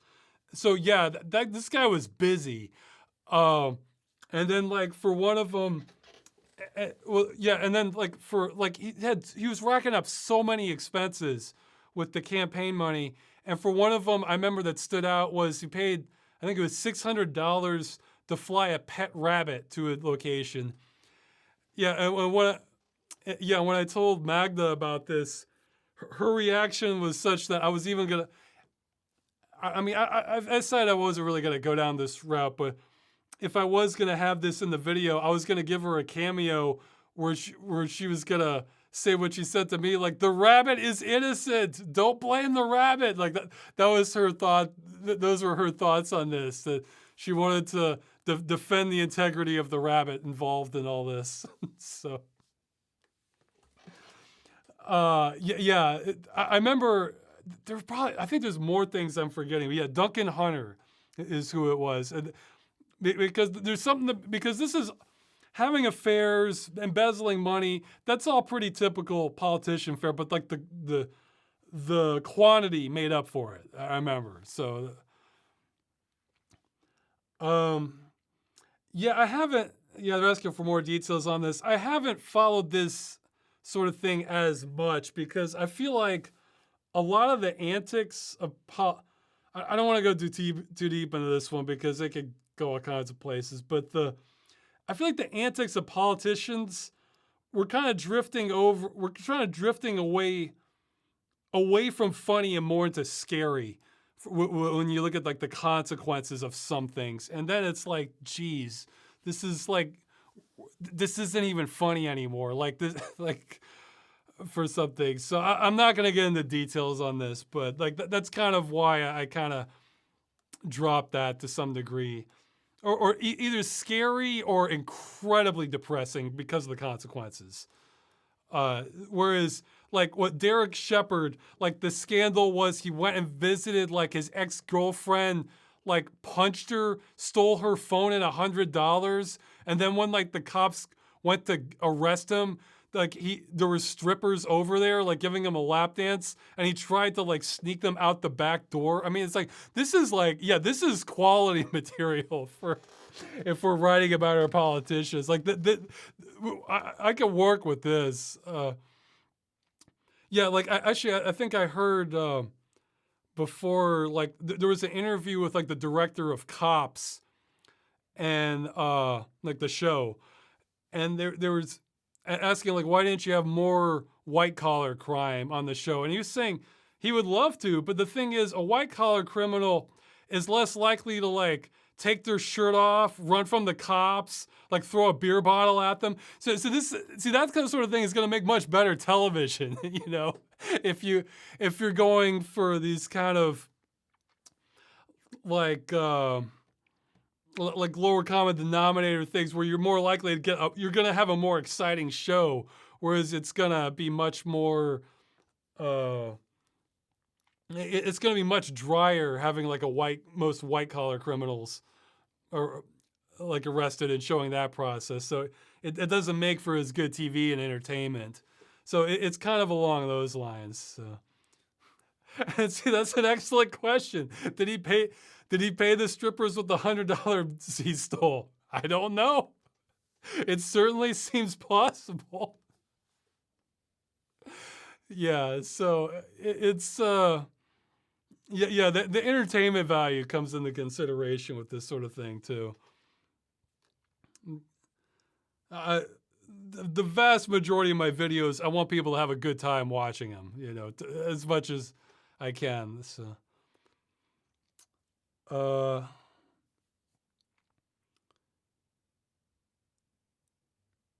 yeah, well, geez, I'd have to think about. Well, I did think about this when I should have written down what I thought of. You're saying, what's the absolute worst experience you've had with a computer? I'm trying to remember. Well, I mean, yeah, okay. The sort of easy answer is just Windows 95 and 98 in general, because you were gonna blue screen. Like it was just a matter of time. I mean, it was like Windows NT. I think you didn't have that. However, you didn't have nearly the sort of games media compatibility with that also, especially games. And like same for 2000. And then by the time you got to XP, they threw you a bone for games compatibility. It still was, you still lost some compatibility, but it gave you more of a chance than something like 2000 or NT. But Yeah, I mean, if I was, I like having a stable system. Having a stable system is close to like the number one thing I want from a computer. Like that's up there with like running my programs. I really like stability. I'd rather have a slow, stable system than a fast one that's going to crash at random times. Or yeah, but there I want to say I lost some files at some point, but it wasn't like it was just like one drive that it wasn't cataclysmic for me. I'm trying to think of some like other worst experiences.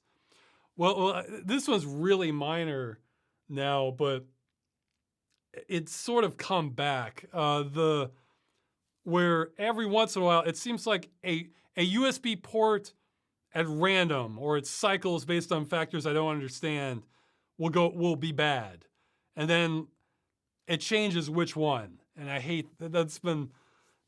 I think I had less of that on an Intel chipset and more of that since I went back to because I went from like Bulldozer to uh, a Xenon and what was it? It was a 4970K, I think. I forget the name of it. Haswell. Has Haswell, and then I went back to Ryzen based on things somebody sent to me. And I think AMD has things a little wonkier with their USB drivers. But yeah, let's see. It still gets me sometimes with on my VR set and this monitor together. If I use VR and I don't hit my hotkey I created to completely disable the device after I'm done, and I turn off my monitor does not come back on until I reboot. So I haven't lost files doing that because then it uses the VR screen as a monitor, and then I have to like look through there, and then it just uses it as a dumb monitor. Like it's not like I just put it on and there's like a screen in front of me. No, it's like one eye shows one half of the screen, and the other side shows the other half, and I can't even see the edges because they're outside your vision. And then I have to like kind of go with one eye and like try to guess where like say I had a text file, a script I was working on, and I haven't saved it, but so before I reboot the computer, I need to like close down one eye and like try to move the window to where I can see it, and then hit save. And then I need to like alt tab through my tabs and see if is there anything else I needed to save. And it's like and I'm only seeing maybe like 30% of my screen per eye. So and maybe sometimes I look more at an angle. It's such a pain in the ass. Like, and I think I found the problem with it. I'll link to that in the description. And it's like you need to have like some sort of hardware hack, maybe, but you might. I'm not sure. I'm like 80% sure I figured out the problem from it, but like the solution was it was a challenge from what I remember. I'll find the link. What's the problem about? So, however, I have a workaround where I came up with a hotkey that'll send a Windows command to disable the device, to disable the VR. And if I do that, then it's not a problem. Then I could turn my monitor off and turn it back on without restarting the system. So that's just that's just an annoying nuisance. But it's like it's got me more paranoid about like remembering to turn the device driver off. So. And somebody's saying, what kind of VR headset does that? Well, it didn't do that on my old monitor. It does that on my new monitor. So it's like that combination sets it off. It's a mixed reality headset. Yeah, Samsung Odyssey Plus. And the monitor's a DisplayPort one. And I think, but no, I was using DisplayPort on my old monitor too. Damn, so I don't even know what's going on, but yeah, it's if you're from the 90s, whatever works after restarting is okay. It would be if I could just hit a hotkey to say save all my text documents to this folder. Like if I or save like a Premiere project or something, or save that, because like if I was in the middle of that and I didn't save it, and I'm losing work if I restart. So I have to like, at least I can go in there, and it's a real pain to like look through the one eye, but yeah, no, I think I found the problem. It's this weird thing related to display. It's a weird aspect, I think, related to hot plugging devices on with DisplayPort. Anyway, I'm. This really sounds like my problem. It took me a lot of research to find it, but yeah, I'll link. I'll link to it. Somebody wrote up a whole article or a forum thread on it. Yeah, it might be. I might need to like block off a special DisplayPort pin to it. That could be it. But I remember there was some issue that I hadn't tried it yet. But okay, but yeah, for computer problems, I was trying to think of other ones that like were real, just a nightmare. Well, okay, yeah, back in the XP days, when Flash was getting like worse and worse, he was becoming a serious liability that to just bring viruses in via ads. And like I remember even like having like a lot of antivirus and protection, and like viruses were still getting through, and like it's like it was getting bad. You know, this would have been like, I guess, like 2006, 2007, somewhere around there. Because it wasn't that bad earlier on in XP's life cycle, but it was getting. I remember going to Moby Games, and then bloop, and my virus scanner goes off that it like some file got infected, and so it's. And I remember being frustrated. It wasn't like block. It's like it would block a lot of them, but not all of them, and then but it would detect the other ones later that it had infected something, and that was getting to be a real pain. So yeah, and it was all becoming. I was like almost certain it was becoming, because of the ads being hosted on the site. They were serving as a vector towards getting in there, and you could try to block them, but at the time you couldn't block all of them. I remember that being a real pain because it just kept coming. Oh, okay, yeah, I have another one. Oh God, I've run into this one. This one's come back for because I thought it was solved, but then okay, this one was driving me crazy, and I really owe a lot of thanks to one fan who helped me figure it out. Okay, when I was play videos, I think I did get it fixed now, but I would play videos, and at some point, this happened like with a driver update or a video card upgrade or something like that. I don't know exactly when it happened. I would notice when I was watching videos, I would see a real tiny micro stutter. And it would happen like every like 10 to 30 seconds. Like if you blink, you miss it. But if like, say you're having like a smooth panning shot, you see like, you see it just, it would just be like this, it would be like one frame maybe. And that would just drive me crazy. I mean, if it was like a slow scene, you wouldn't even notice because there's not enough motion. Like if somebody's just talking and the camera's still, yeah, you don't really notice. But, and I couldn't, for the longest time, I was misdiagnosing it. I thought like, oh, maybe like the video's too demanding that I'm playing it off the hard drive. This is before I had an SSD, I think. Oh yeah, it was definitely before I had an SSD. And I thought like, oh, maybe with like these more higher resolution videos, I like, or maybe like the overhead on the OS is too high that it's just, it's stuttering because it's like loading the video off the hard drive ineffectively, and I'm just getting a micro stutter. But no, that wasn't it. It was, here, let me pull up the email that the guy sent me. I can maybe give him credit. I remember his screen handle was E172.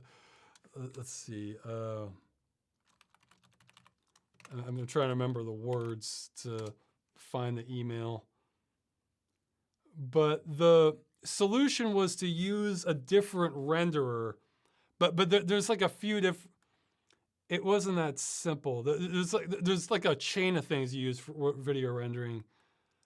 Let's see. Just give me a second. I'll be able to give you better information. There's like a buzzword that's on the tip of my tongue here. Oh, come on. Something like render frames ahead of time, or, well, anyway, the solution, yeah, because there's like the splitter for the video, and there's the renderer. And for the renderer, using MadVR helped fix it, but that's not enough in itself. There's like a special, well, hell, I'll just pull it up right now. Let's see. I'm still using it. For a while, it sounds like this might be an NVIDIA specific thing. Okay, come on. Here, let's type Mad. Oh, okay, give me just a second. I know it's in here somewhere. I have so many files and settings and. Okay, MadVR control. Okay, no, that's the wrong. No, there's 3 executables under the MadVR. Nope, it's not that either. What? Did it go to the system? Okay, it's under the system tray, and there I enter. Okay. All right, the magic setting, and this sounds like it's a. His theory was this was an NVIDIA bug that that basically they reintroduced, and then I've seen this happen before in the video. They'll fix something, it'll be good for like months or years, and then they reintroduce the problem again. So it's a NVIDIA bug, and what fixed it is there's a setting that's checked by default using MadVR settings that says present several frames in advance. You need to uncheck that. That's what solved it for me, because, and like, I remember when he solved that, it was like this mental weight being lifted. It's like, oh my God, I can watch videos and they're smooth again. And it was just, and that problem came back, and what drove me a little, this time though, it was more my fault because it was the wrong, again, I think it was NVIDIA driver again, but it had, like, I had to move to the newer NVIDIA driver because it had some CUDA support that I wanted for other programs, but in that they broke something else with the video with the video playback. And I was looking for solutions, and I found another solution that did fix it, which was, however, it was not an ideal solution, where the other fix was if you go into the NVIDIA control panel and you change power management mode from normal to prefer maximum performance, that did fix it. However, then the fans are going a little bit like all the time, and I don't want that noise if I'm just watching something. And I shouldn't, and I read that can kind of like lower the longevity of your video card, and that can, it kind of bugs me that it should need all that extra power for just like a 1080p video. That, you know, that I mean, you could run the whole damn thing on the CPU even, but what my problem was the second time was, like, I prefer using currently. Well, here, maybe I can find a clip. Here, I'll just load a separate. I'll just load one of the old video chats that's on here. Okay, I prefer using the program Pot Player for most video playback because it has a lot more features than some others. And what I had to do was, like, I had to change the renderer to, like, I think DirectX 8, and then there was something else. I haven't even learned you'd think for somebody who does as much video as I do, I haven't learned the full video pipeline. process. If somebody has like a good link of that for dummies, yeah. It was, I think it was related to the DXVA settings, except there's more than one, because there's one under the codec for DXVA to copy back. Yeah, let's see. Yeah, there was a setting under the player that was my problem, but then there's also a setting under like a codec pack or the splitter. No, not the splitter. Yeah, I guess just the codec pack for using lav filters.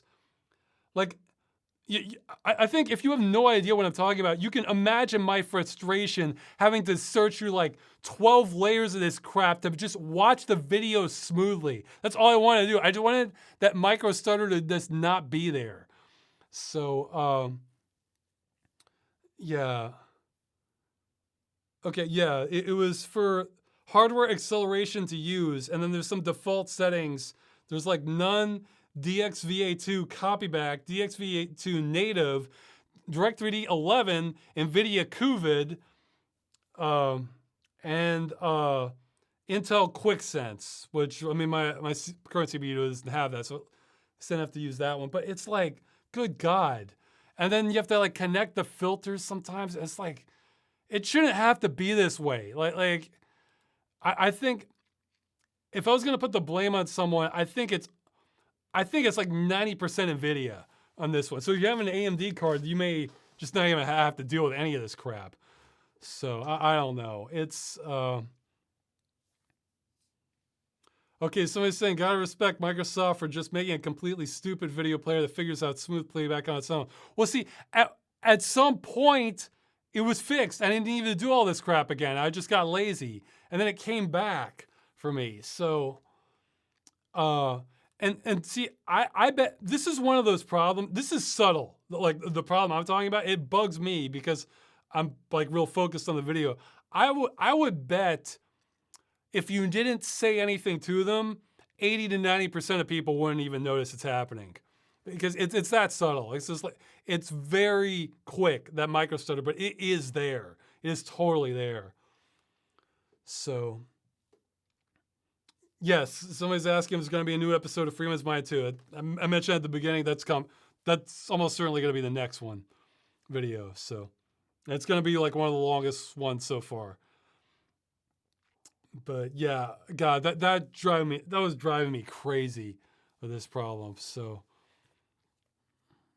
Oh yeah, and the other thing I was going to mention from that question was, let's see. They're saying because of all the problems with old PC stuff and Game Dungeon alone is staggering. Oh no, you're just getting a snippet of what happens in Game Dungeon. I just show the more like in your face amusing ones. I guess I do show you most of the problems that happen with Game Dungeon, but the thing to understand is most of the time with Game Dungeon, like things go well on a technical sense. Whereas just playing games throughout the years, it gets so much worse than what you've seen in that. And I think anyone who's like kind of been around with computers will back up what I'm saying. Like, no, it gets a lot worse. I'm just showing you just like a sample pack. You're getting a sampler from Game Dungeon from how bad it gets for trying to get some games to run. I will say if you like hearing about game problems, that's going to be part of a future video that's coming. So there'll be more. There's more to come. So, but yeah, for Game Dungeon, I mean, if I'm having a blue screen or like the game freezing at a pivotal moment, yeah, I'm probably going to show that. Or some of the other, I'm drawing a blank on them, but I remember the blue screen and Armed and Delirious stood out to me. Yeah, I'm not even sure I said everything that goes wrong. I'd have to rewatch the episode. I may have left out some of the hoops I had to jump through for Armed and Delirious and just simplified it, and talk. No, that's right. I talked about how I was able to get a Waze on Windows. No, yeah, I wasn't able to get a Waze on a virtual machine of Windows XP, but then like once I got to a certain disk, it wouldn't work, and then 98 wouldn't work, and then 95 did, or something, some crap like that. So yeah, it 100% gets ugly. Yeah, for everybody who's like really into retro systems, you should know what you're getting into. I will say hands down, as many problems as I have getting like legacy games to run, it can get worse on like native systems compared to like a virtual machine or emulated. So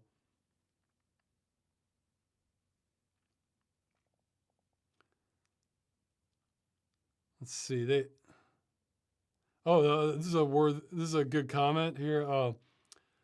Because of you, Ross, I went and explored why multi-sampling anti-aliasing started going away from games. Turns out it's literally part of making games overall prettier. Like they sacrificed the data they need for MSAA in favor of shader performance. Thanks, I hate it. Yeah, and the thing is, MSAA didn't cover everything. It's kind of, that's one where it's a little, it was kind of slipping anyway because on some games you would see MSAA do a great job on some things, but then there would be a shader effect and it wouldn't work at all because of the pipeline on it. So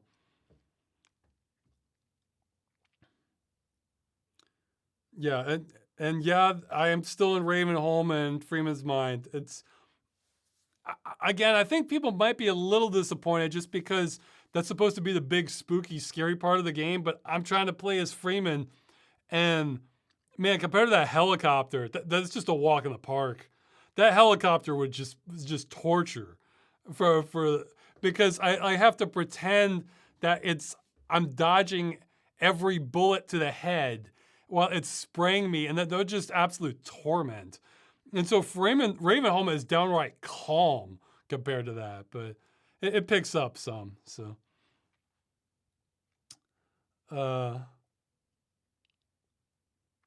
okay, yeah. So more questions. Oh yeah, this is one I meant to think about, but then I forgot. Do you have any fun U.S. state-specific stories you didn't get to in the Arcade America videos? If I do, I've forgotten. I'll if that comes up again, I'll try to remember it. But maybe people can send me some suggestions if they want.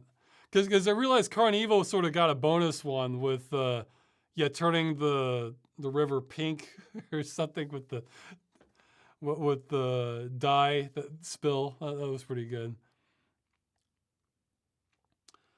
Will the movie have any romance? Are there any romance films you're a fan of? It's possible I might have a really small subplot related to a romance, but not really. No, that's not really going to be the focus. It's going to be much more on like adventure and comedy aspect of it. I'd say there's going to be much more of a for sure a chunk of it is going to be like kind of like psychological interaction with a lot of dynamics, psychological dynamics as part of everything that's going on. I mean, I'm probably not the best person to make something like that. I'm sure, I think I could if I had to, but I don't think I have like a natural knack for that sort of thing. As for romance fans I'm a fan of, yeah, there's some. What I did for this was there was a few I remembered, and then I just did a quick search like top romantic comedies and just tried to see what came up. Okay, the ones I remembered were The Princess Bride, because that's a solid kind of adventure comedy also. That a lot of people like that one. Joe versus the Volcano. That's another like solid adventure comedy. This one's kind of more strictly a romance comedy. IQ with was it Walter Matthau, Tim Robbins. I remember that one having like plenty of like amusing moments in it. So it's not really that I was like that much into the romance, but there were fun moments. The plot is this guy has met this girl, and she has it in her head she needs to find like this super genius and to hook up with, whereas he's just like a nice guy and he's not a super genius, and she happens to be the niece of Albert Einstein, and like and then Albert Einstein and his friends take a liking to the guy, so they try to like give him they try to like help him out, like try to like punch above his weight. And at one point he has to take like an IQ test, like a public one, because yeah, they hand off a theory that he just never got around to using, and let him take it, so to pretend that he's having it. And I remember one of my favorite scenes was the guy's normal job is he's a car mechanic, and when he's taking the IQ test, first they're going like they're helping him cheat on like the written portion, but the first part is like mechanical aptitude, and so he just crushes that part of it. Like I remember he's like looking at the girl as he's doing it, like it's almost like doing it blind. I remember thinking that was funny. Yeah, I think it might have been Meg Ryan. I can't remember. But yeah, I remember liking that scene. That like, as an auto mechanic, he is crushing like the motor skill aspect of the stuff. Like manipulating puzzles into place. So he's killing it on that front. So yeah, some others. Okay, from the list. Yeah, this was on the list. So if this counts as a romantic comedy, this is way up there. Coming to America. That movie is hilarious. Like, so yeah, if that counts, sure, count me in as a fan of that one. Also, Groundhog Day. Awesome movie. So, that I think Groundhog Day. Coming to America is more like a comedy with a romance plot. I think that it's like, I don't know if you would call it like a romantic comedy exactly, but yeah, those are both just fantastic movies. One that's yeah, oh yeah, Amelie. That one's solid. That one's definitely like romantic comedy, like really quirky, but it's like just everything about it's well done. That's another soundtrack I like, to Amelie. Uh, let's see. Yeah, this is another one where I feel like we're kind of blurring the lines. Yeah, another Tom Hanks one. Or it might be blurring the lines whether this counts as romantic comedy, but if it does, it has a romance plot in it. The Man with One Red Shoe. That's more of like a spy slash comedy of errors movie. And I really like the soundtrack to that one also. Uh, and another one that's like, I would just say it's okay. This is a fantasy movie, Stardust, but that one counts as a romantic comedy, I think. But it's also like a fantasy adventure movie. Uh, yeah, somebody's saying Terminator. I'm not sure the romance had enough of a front seat to count that one as a romance movie.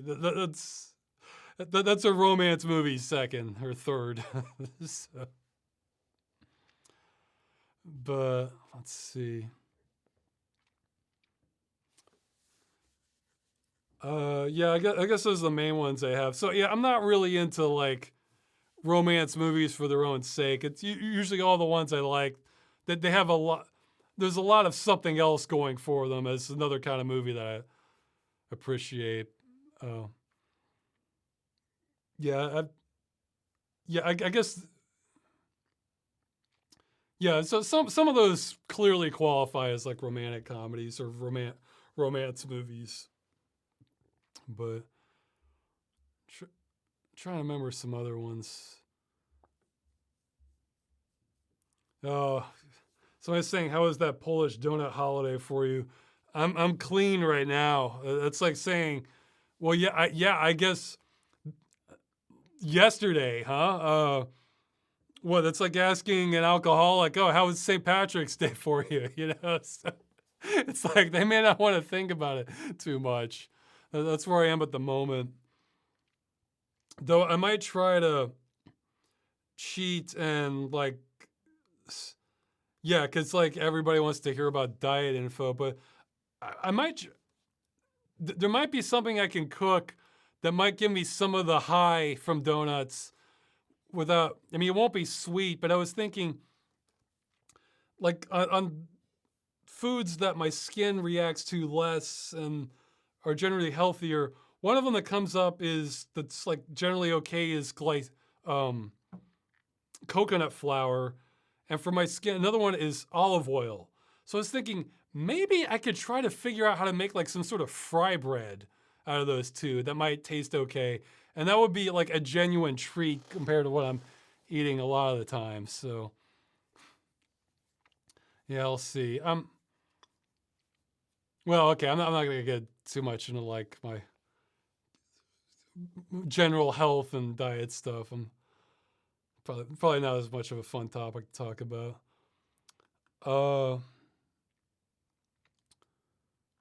Okay, so now I might start skipping questions a little more, but I'll answer this one quick. I always get prompted that when I see a question I've definitely answered before, and that tends to be my prompt for thinking I should get pickier with the questions. They're asking about the respawning enemies and system shock. They're saying, what is your opinion on that? Well, I never went through that on System Shock 2. I never went through that because I read when I knew I didn't want like the durability thing, and there's like a cheat built into the game where you just change one value on the config file and it dramatically lowers the amount of respawning. So, and it makes it to the point where it's about right, in my opinion. So yeah, just change one number in the config file. It's not, they're not even hiding it really. So, yeah, if something's respawning, I think I've said that multiple times. If something's respawning constantly, then I mean, to me that says like you should run away. Like that's what that's better used as like a discouragement mechanic to get the player to go somewhere else and kind of scare them to some extent. Yeah, someone's asking, I've mentioned Soylent Green and Don't Look Up as examples of movies that address our society's collapse and unsustainability. What other pieces of media or books give commentary or insights on our society that you'd recommend? And they're recommending this paper, it sounds like, The Society of the Spectacle. I haven't read that, but it gives a link, so I didn't get around to reading it. I'll try and look at that soon. My tablet actually died, so I've ordered a new one. Yeah, I made it like 6 years or something like that. Maybe longer. So I've ordered another one, so I'll be able to start reading more stuff soon. But yeah, yeah. Okay, so some thoughts.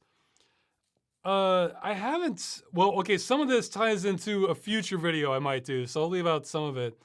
But I haven't seen a whole lot about this. But I've seen. I feel like we kind of get like a taste of what some downfall might look like from other movies under different premises. Because like the first movie that came to mind, it's not the plot at all, but I feel like it might be kind of a little bit like this, was a movie Children of Men. Like, where you have a situation where, yes, so some dystopian movies where you have a situation where society is kind of crumbling and things are getting a lot rougher and more precarious. Again, for totally different reasons in the movie, but I feel like that vibe that movie had, yeah, it's not an upbeat movie, but was kind of on point. Actually, another one for most of the movie was, I feel like the ending was pretty weak, but was actually Babylon AD. Has Vin Diesel in it. He's one of the stars. And yeah, you kind of get this feeling of like a more amplified have and have nots. And I feel like, yeah, there's many aspects of that movie I felt like, yeah, that's a decent portrayal of what like more resource squeezing would look like for many aspects of the movie. Trying to remember some other ones. Yeah, Clive Owens in Children of Men. Geez, there was another one I was thinking of. It was another. Okay, I mentioned Elysium. Elysium, yeah, kind of. Except I think the space stuff. No, that it wouldn't be happening like that. But I could see the wealthy having like an enclave that's kind of protected from most of the rest of society. Well, there's that one. Well, as far as the enclave concept, there was that book I read like a year or two ago. Let's see, well, Oath of Fealty. That one was all right. Yeah, this is the sort of thing I guess I need to catch up on more on. Yeah, I realize that I should look. Yeah, feel free to give me recommendations. I've been trying to look into like some.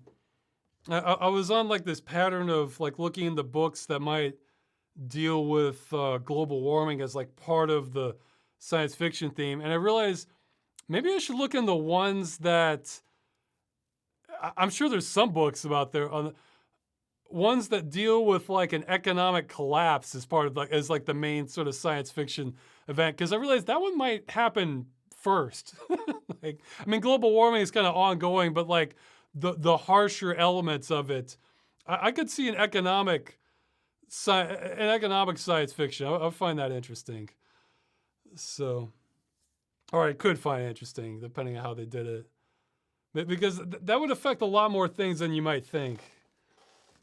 But yeah, if you want something that's not fiction, I think I recommended before that State of the Biosphere one. That's here. I'll give a link to that in the description. I think I forgot to last time. Oh yeah, speaking of what, I'm doing pretty well in the notes this time. But if I ever say, oh, I'll put that in the description in this, and then it's not in the description, feel free to make a comment and try to get that voted up. And then I'll see like, oh, whoops, I forgot. And then I'll put it on there. I usually get most of them, but there's been a few times I've forgotten to take notes. So yeah, I mean, I think the short version is humanity has some really hard lessons to learn about resource management and allocation. And we're going to learn it the hard way, I think. So, I mean, yeah, part of me almost wants to like have a debate about this, but maybe not. Because I need to do a lot of research to do it properly. But I feel like almost all of modern economics is predicated on infinite growth. And like, there's been a little bit explored to the concept of like finite resources and we can't keep going, but like almost all of it is like founded on that. And that's a fantastic concept. Like that at some point that stops, you know, it's so, it feels insane when you think about how much of our world rests on that. So it's, and I'm gonna throw some shade at a random YouTuber because there was, I think it was what, Economics Explained or something. Is that their logo is like these two little E's? I think that's it. Yeah, I think that's it. Well, one of their videos, yeah, I'm not doing this for all of them, but one of their videos, they had here. Let me. Here, I'm going to look up the title. I don't want to miss. Here. I can probably find it from searching within the. Limitless growth is possible if we run our economics correctly. I watched that entire video beginning to end, and he did not bring it up. He did not bring it up. He in no way stated how limitless growth is possible. What he did was say that there is still potential for some more growth. That's not the same as limitless. He made the argument that there's a few more areas we could eke some growth out of. So yeah, that title is 100% false based on what he said. So yeah, clickbaiting, 100%. Hey, in my games as a services fraud video, I tried my damnedest to make the argument, no, this really is fraud. Like they're selling perpetual licenses that aren't perpetual. So, you know, I mean, I'm sure he's gotten plenty of other things right on his channel, but I will absolutely roast him for that. Like, he did not, yeah, that is a false title. It's misleading, and that's not what it is. It's limitless growth. Limitless. So that means it doesn't end. No, so I mean, yeah, but what he did sounds similar, but that's not what that title says. So yeah, it feels crazy when you realize just everything rests on this, and we don't really have a plan to like wind down from that in a way that wouldn't be disastrous. So it's just kind of like it's kind of like a death cult mentality almost. I mean, I'm sure humanity is smart enough to figure out, I'm sure fringe people already have figured out ways we could scale down, but if we don't do it until disaster strikes, then that leads to incredibly bad outcomes. So yeah, it's yeah, maybe I'll link to his video so people can about the limitless growth too. Why not? Yeah, I'll call him out 100% on that. We can even have a discussion on it if he wants, though I'm probably, yeah, see, that's the thing. I'm not an expert in economics. Like, I'm sure this guy has like 10 to 100 times the training and background I do. However, what I can do, what I do have a lot of confidence on is my ability to follow logic. So if we have an assumed truth that we agree on, I can hold my own on logic quite decently. I mean, not always 100%. I mean, sometimes it's like, but if I think I have the logic down, then you can come at me. I mean, for like challenging anything I'm saying. But because, you know, logic is essentially perfect. It's just that what happens is your assumed truths can be flawed. So if you have flaws in your assumed truth, then you can have flawed outcomes. But if you don't, you're kind of unstoppable in your argument. So it's I don't really like, here's the thing, I don't really like have a desire to like do debates or something.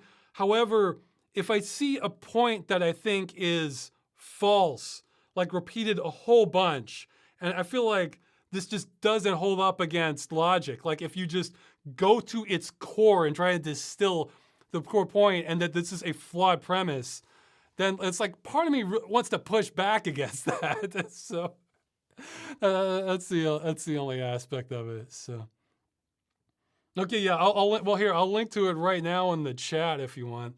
I just put it in the note, but yeah, I gave the exact title. Here's the link to his video. You tell me if I got it wrong.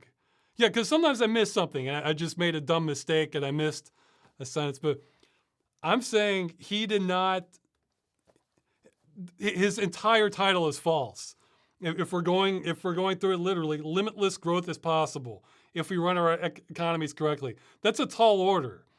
I mean, and no, what I saw was more growth is possible. That's not the same as limitless. So yeah, there's a few areas we haven't expanded in yet, and I think he made a compelling case for that, and I would agree. Yeah, yeah, yeah. So you could say we haven't hit the end of all growth possible yet. That would be the more accurate title. So, or I felt that way about this one wasn't false. It was just kind of clickbaity, misleading. In God, I forgot his name. Like Leonard somebody. I was on the video. It was one of the follow-ups to the Games as a Service video where I didn't know I was going to have an appearance, but I was listening to them, and then they found out I was listening, so they invited me in. Um, I feel like I could have done a better job on that one because I was still like trying to. I got my point. I got points kind of nailed down better after that I had that chat. But anyway, he said his point was Games as a Service is not fraud, but well, here let's look. Maybe he still has the exact title. Games as a Service is not fraud, but oh, come on. Okay, well, he didn't put this in the YouTube title, but he put it in the thumbnail. He says Games as a Service is still not fraud, but could violate consumer protection laws. And then, as I remember this, but by all means fact check me. As I remember this, he didn't bring up what it would violate. Or like it was because okay, yeah, here. I'll probably repeat this if I do the follow-up for the Games as a Service fraud. There is an argument to be, here, I'll admit this. There is an argument to be made that Games as a Service is not fraud because they do state that they're going to screw you in the terms of service.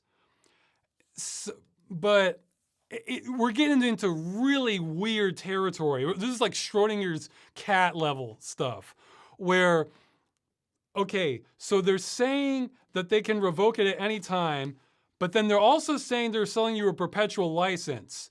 So it's like so it's like saying, let's say I sell you a shovel and I say this shovel is yours and I own it, but then you will also sign a contract that says, well, I can take back this shovel at any time and keep it permanently. So in order to rise to the definition of fraud, the deception has to be there. And it's like, okay, I am saying that I am going to steal it back from you. However, I'm saying that no, you own it. So this is weird. This is like really weird.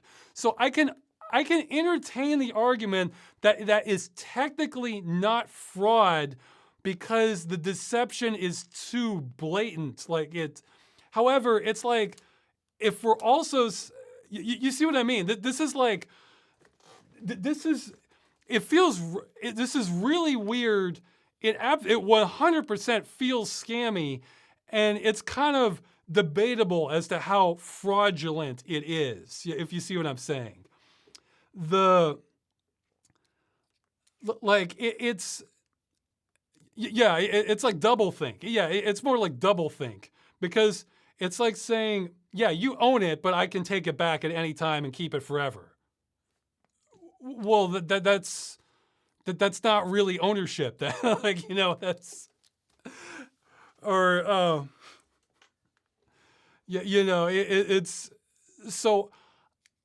I think that's the strength that they, not really a strength, but I can accept that whatever that is, because that's what Games as a Service is, does not strictly meet the definition of fraud. But then what the hell do you call that? Pseudo fraud? I mean, like maybe diet fraud. Like that's. Because the deception is there, but it's out in the open. So it's like, it's really weird that there's not a lot of precedent I'm aware of for that, but who knows? There's so many court cases there could be. Yeah, it's, okay, somebody's saying they present the thing they could sell to you as an item sold for a price, but then in license terms, just claim that they give you limited permission to run the thing that you bought. Yeah, but then we're running, well, if we tested it, we could be running foul of consumer rights laws where it was sold to you. You know, like the perpetual license. The perpetual license was sold. Oh yeah, that's good. I can't believe it's not fraud. That's another good name for it. Yeah. It's not butter, not fraud. Yeah, you can make a good graphic for that. You use the same butter styling, that sort of thing. So yeah, so I'll give them that. There's, and see, when I say debate, see, that's one I can recognize. No, there is some validity that you can argue this is not fraud because of the technicality there. So there is some, but again, it's so weird. Then it's so weird because we're basically stating the opposite elsewhere. So, but even then, it's still an illegal. It's a practice that hasn't been tested by the courts. And any normal person, I think, would argue that this shouldn't be legal. So yeah, but yeah, the click. So he didn't say it was. So yeah, Leonard French, lawful masses. Unless I'm remembering it incorrectly, which I could be, in which case they could point out like, oh yeah, you're right.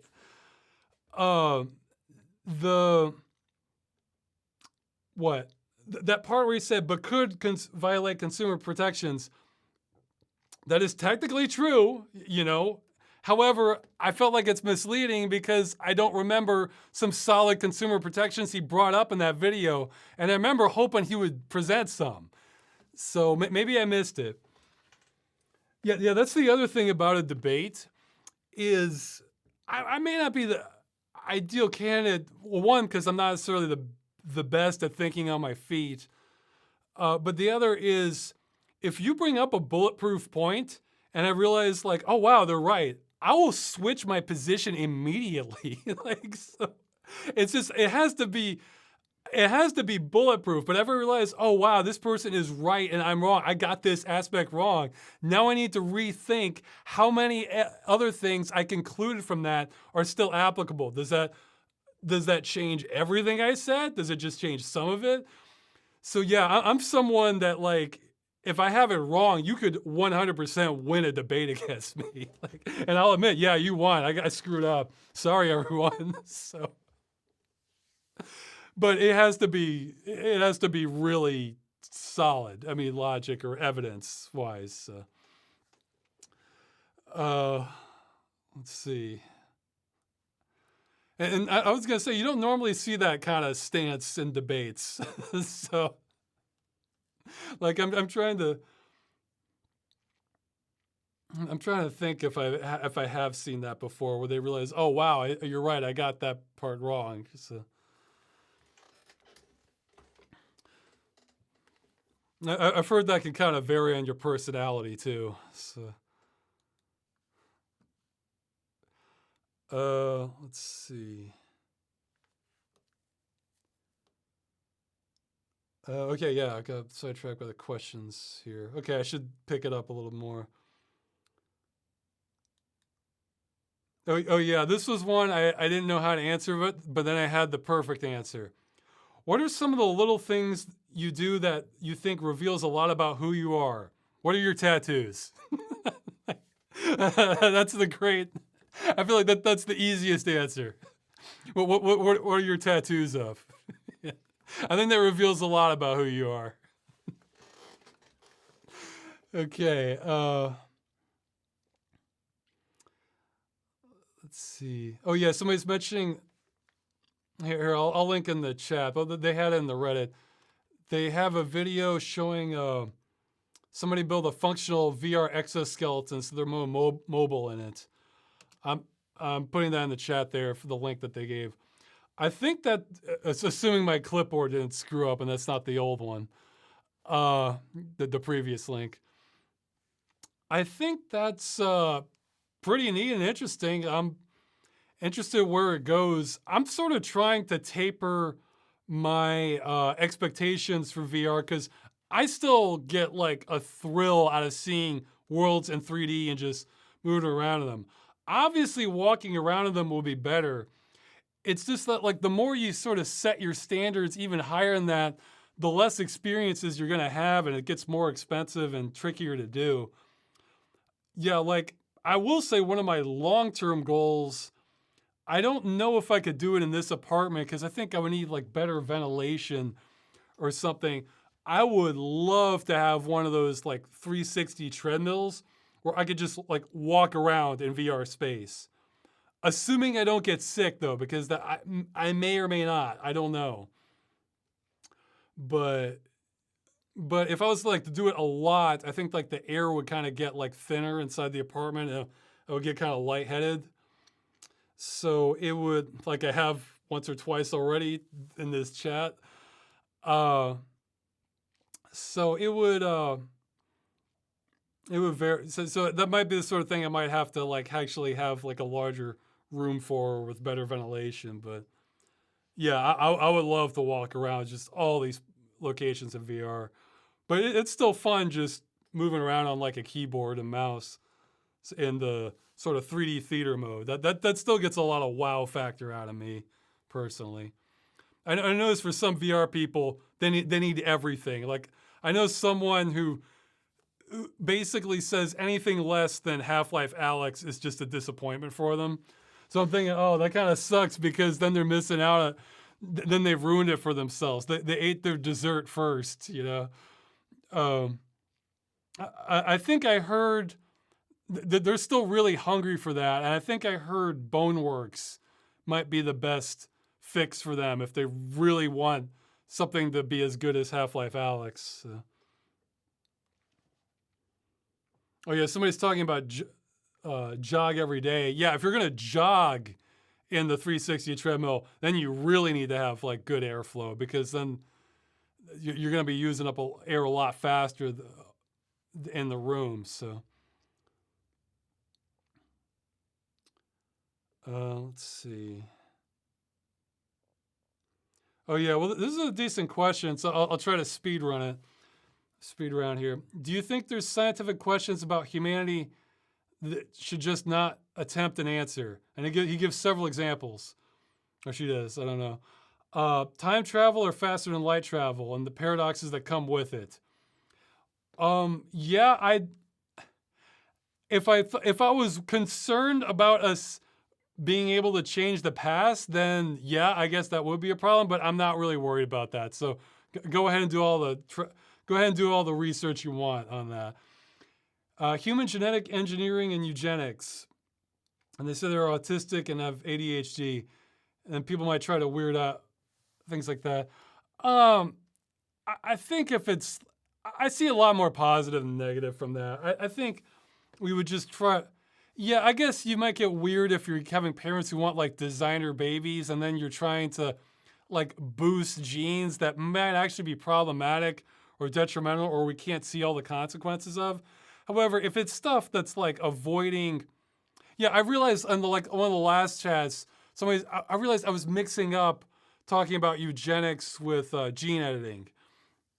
So if I sound like I was saying something kind of weird in that, that's my brain was getting mixed up. I think gene editing could be very helpful for some things, especially if it's like a debilitating disease or stuff that like causes, you know, stuff that shortens your lifespan like dramatically or really reduces the quality of your life. But I mean, if it's stuff like if it just gives you like a different perspective where some of this stuff might not even be a disorder. It's just that modern civilization isn't as compatible with it. Like they mentioned, like attention deficit disorder. Well, what if that made you a really great hunter in times when we're running around in tribes? So you're the one who spots the prey better than anybody else. Well, that's not really like something that like it's that's a trait. Then that's not a necessarily a disorder unless it hits like levels that are just like completely unmanageable, you know.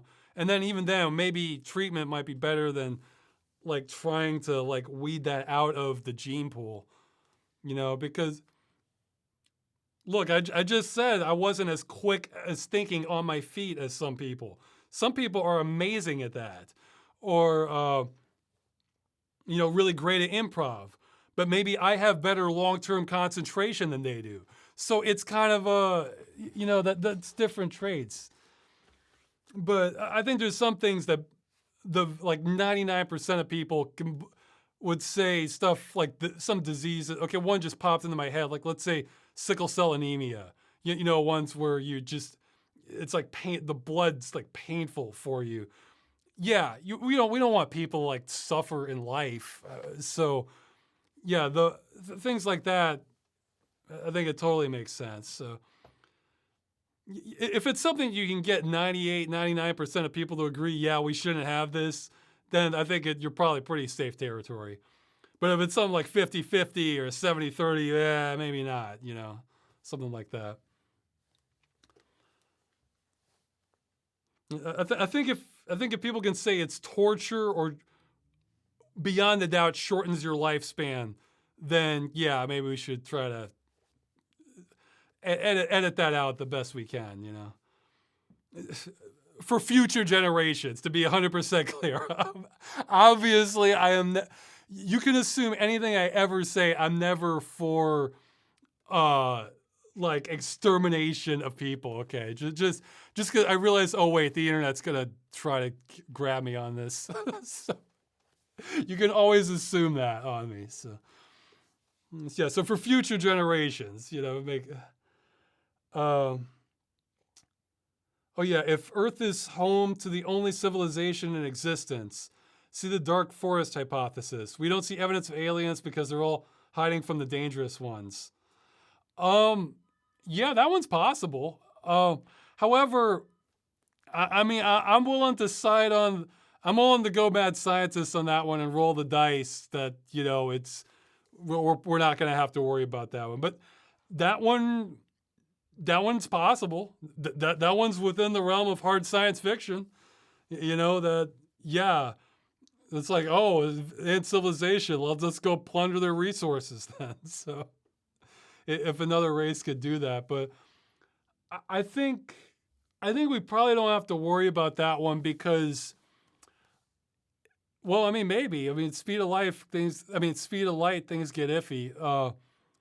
If that was the case, we might have seen signs from another one. It might work both ways, you know, because if there's an alien civilization that was powerful and advanced enough to come just take us over or take our resources, then they probably wouldn't care if they're leaving a footprint. And if they're that powerful and advanced, then they probably are leaving a footprint. It's only the other ones that do see them that would want to sort of hide more, but. No, that's possible, but I think our odds are low on that. Life extension or immortality, and they say they're on board with this. Their only hang-up would be that they would likely go straight to the wealthy elite and probably come on the masses after like a century or two. Yeah, it's hard to say. That one could have good, interesting potential for a story because. Okay, like let's say only the elites. Let's say they hoard it and they manage to keep it under wraps, and the only people who get it are their heirs and their heirs. So you start creating this dynasty of like wealthy elites that just never die.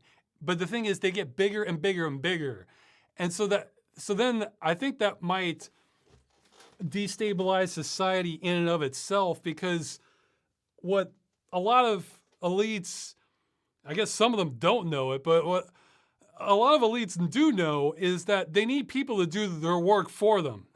Like, yeah, you know, and the more you create that imbalance, the more it's gonna like kind of crash things. That it's they don't get wealthy by doing all the work themselves. They get wealthy by taking the profits that other people are doing the work for. That tends to be true of almost every like major wealthy person, I think. Um, the I mean, there might be some very rare exceptions, but it's even that. I bet you could kind of distill it down to that. So that might collapse, in which case they would either like kind of go after the rich people or else wrestle the technology out of their hands. And that's something so many people would want so badly. There would be incredible incentive for the common folk to get access to it. Now, obviously, that would accelerate resource depletion even more. But I mean, it still wouldn't solve the problems we have right now without that. But I could see a compromise, at least for the short term, being sterilization, like in exchange for this. Like, okay, you cannot get this treatment unless you are sterilized, and have like a lot of protocol about that. I would be all right with that. But yeah, don't worry. I'm sure there's research. I'm sure there's plenty of wealthy people who want to live forever funding whatever research they can on this. So, if the human soul exists, I'm not worried about that one because you have to define what that is. I'm not sure that one's really in the realm of science because science needs to be able to experiment and do testing. And if you can't even define what you're testing for, then it's not really science then. So, yeah, sure. If you want to try and figure out what it is, that's not problematic. Another one is connecting human brains to a computer. Well, I mean, that could actually be very beneficial as long as we're really careful about not damaging the brain when we do it. No, I mean, I think there's been some few cases where they've actually been able to bring some sensation to people who might be blind or deaf that way. I mean, I think it's been kind of crude, but I haven't looked into it in a long time. So yeah, I'm in favor of a lot of science. So let's see. Okay, so it should go faster. All right. I didn't really speed run that one. Okay, this is a good question, but I saw it late. Maybe ask me next time. They're saying my favorite video game characters of all time. I do like Kain a lot. The Kain. Though they're both pretty good characters. But Kain has an interesting depth to him. He thinks a lot more about his situation than many others. But I'm sure there's. I like Joey in Arcade America. I like Sam and Max. I'd have to think of some. Those are just off the top of my head.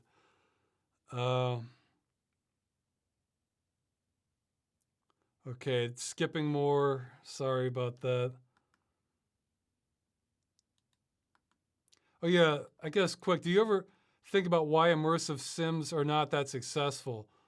Well, I think it kind of depends on the game, doesn't it? I mean, BioShock series has been pretty successful, and wasn't Dishonored?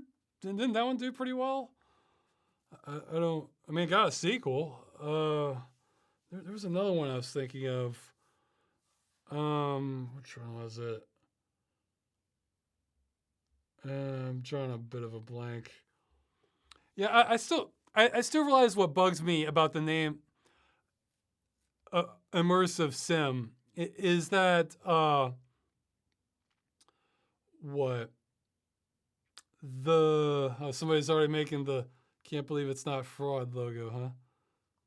Oh, okay, well that's a quick one, but yeah. Let's see. I lost my train of thought. Let me reread the question. I'll come right back. Yeah, I think I need some more air again. Jeez, and I lost the. Okay, oh yeah, the immersive sim. Sorry. Okay. Yeah, I think Bioshock is. I'm trying to remember the other one, but maybe it'll come back to me. The the thing that bugs me about immersive sims is if you're actually using that term, I kind of expect a lot more than a first person shooter slash RPG. Because that's what I tend to think of most of these. Is they're first person shooters slash RPGs. Maybe some of them have less of the shooting aspect, but uh so it's yeah, I still feel like that's the wrong term, but I guess I've lost that battle. And I feel like I only ever saw this term come from game journalists. Like it didn't. I feel like it wasn't like an organic term. It's just something saying, no, we're calling it this now. And it's like, well, okay, but if you're not, I don't know. It's kind of a longer term too. But I guess FP, FPS RPG types well. It doesn't pronounce well. It's kind of like MMORPG, you know. Or Yahtzee had the best take on that. Mamorpager or something. Uh, I feel like if you just said FPS RPG, then it would cover most of them. But yeah, okay. The reason some of them don't sell as well is sometimes the mechanics aren't always like easy to grasp. Because that was one of the things that turned me off from Prey, the newer one. Is okay. I'm probably the only person who cares about the tinting, and I didn't like that. But that aside, uh, gameplay wise, I didn't like how it was kind of a chore to like take out the aliens, and like it seemed kind of like beating around the bush, kind of like an awkward way of doing it. And as a gamer, I just want to go bam, like, and just stop them that way, or just run, I guess, or something like that. And with System Shock 2, that one. Well, the story certainly wasn't the problem because they just repeated the story almost for Bioshock, and that got a zillion views. Part of the problem might have been that it was a PC release only, so those didn't get as whereas Bioshock was console and PC, so that got a much larger audience, especially at the time. Um, that the difficult even then I'm saying I had to I had to do really easy mods, just a config file, but I did have to adjust the difficulty, so that could have turned off people also. So that probably suppressed a lot of it. Trying to think for others. Yeah, I mean sometimes the mechanics are well, Deus Ex. That's a perfect example. I mean, although that one did get a sequel.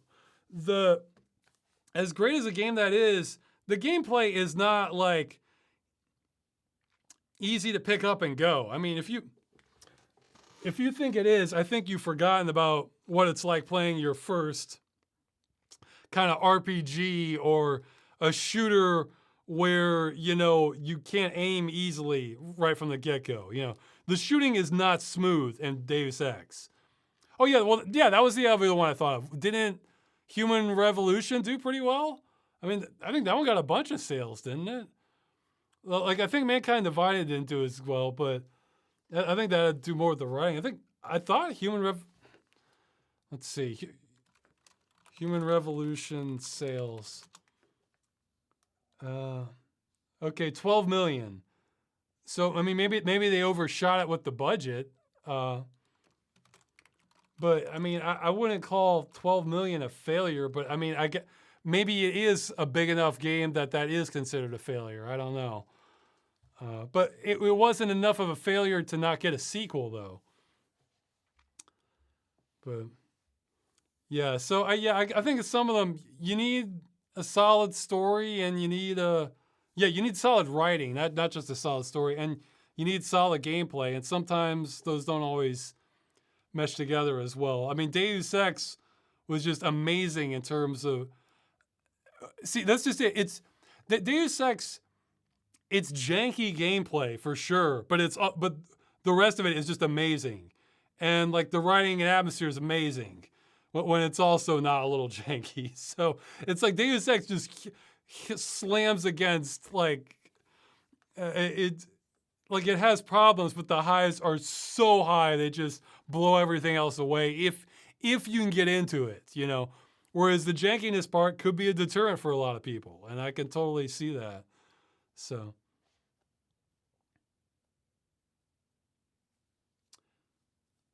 or Inspector and Icebreaker describe the game as we want beginning to scare you to make you feel isolated and constant peril. Best way to do it is to plunge you into the fiction, never provide an opportunity for breaking that fiction.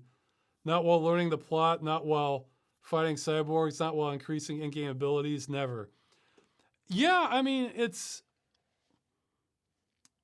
Yeah, well, I guess you don't necessarily have... I feel like some game developers would read that and overdo it, because you're not in constant peril at all times in Deus Ex. It's more like... It just kind of depends. Like, you do have that concern about the kill switch, but there are calm parts in Deus Ex, you know, where you're just going around talking. Not everyone's trying to kill you. However, most of your encounters are tense, and you do need to pay attention. So yeah, they don't let you get too casual with the encounters you do have, but it does make you think about that. But yeah, there is some of that. Oh, the Icebreaker completion guide for System Shock 1. Oh, okay, I mixed things up. Yeah. Oh, yeah, okay, I mixed it up. But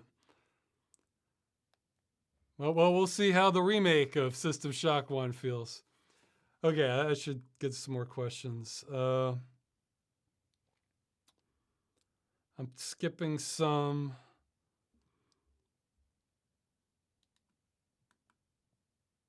Will you be voicing any major characters in the movie? Yes, one of them. I would be totally fine with just doing directing and like somebody else do it, but it's going to work well for me doing this particular one. I'll just say that. Oh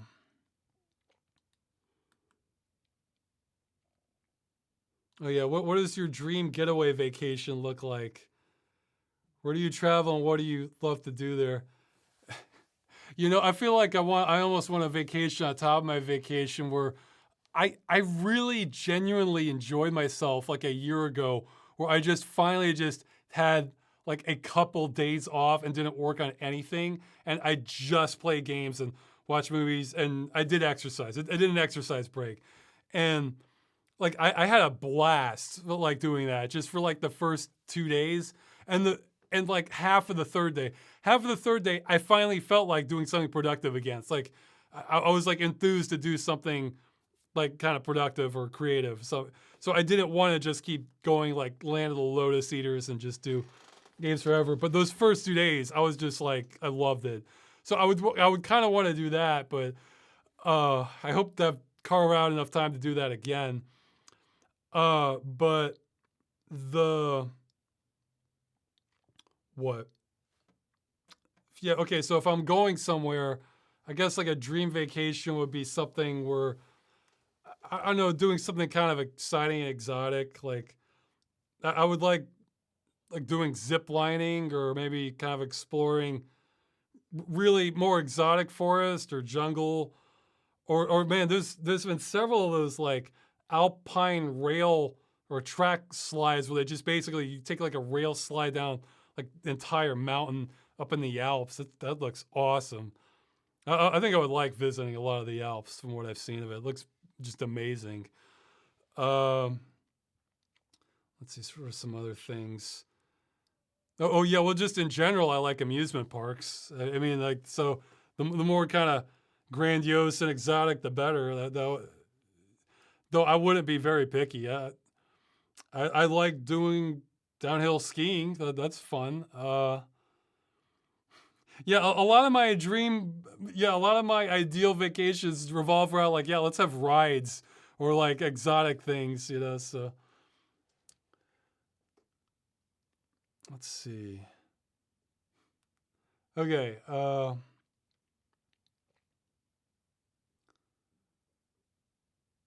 Okay. They're asking if I think borrowing games from a library would be a good idea, and It should be considered basically a human right. Well, I don't know if I go that far. I mean, I'm not against if society wanted to make it a human right, but it kind of slams into the problems of copyright law again. I'd be fine with letting games being borrowed.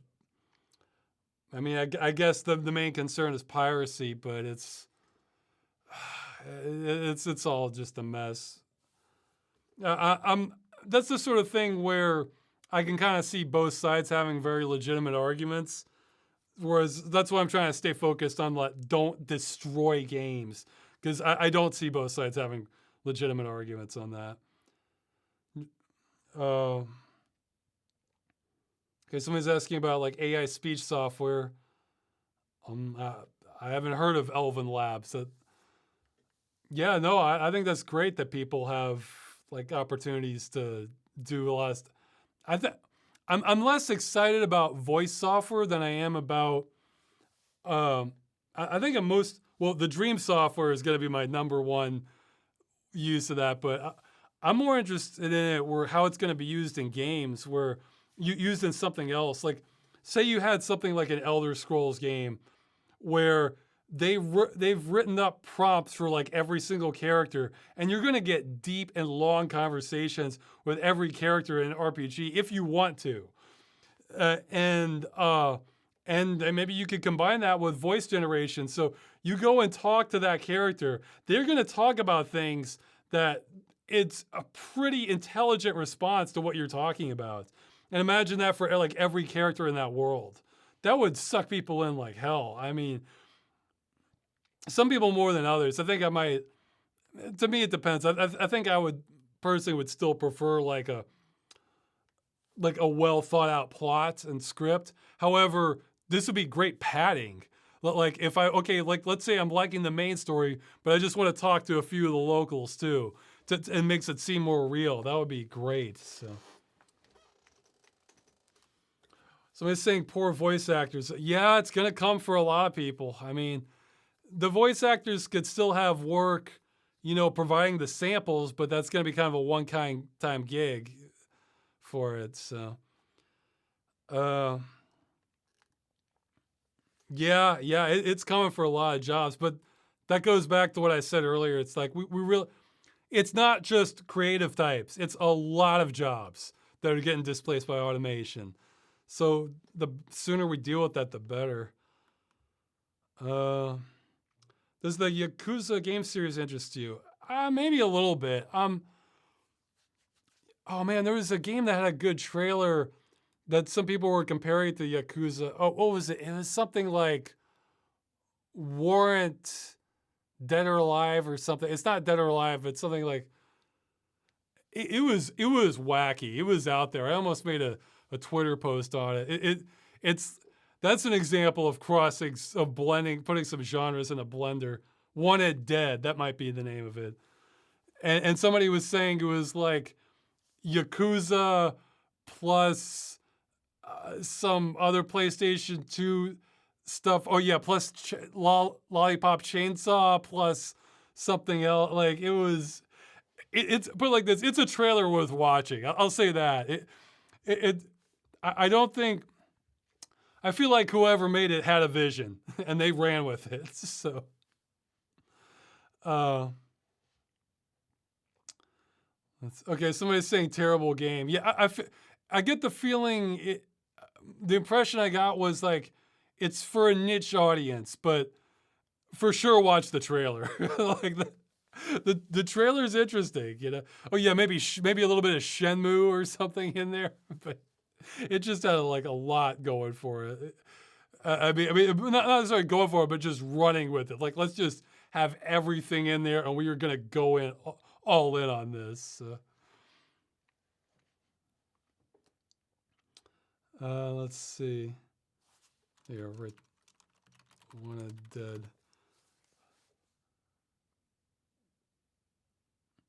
Yeah, because it didn't look like my thing exactly, but I respect when people just go all in on their vision, and that game gave me that feeling. So because you're more likely to get like if you are that target, I did see some comments of people saying, like, yeah, this may not be for everyone, but this is 100% the game I want. So I like seeing comments like that, you know, that people have made your game, you know. Uh,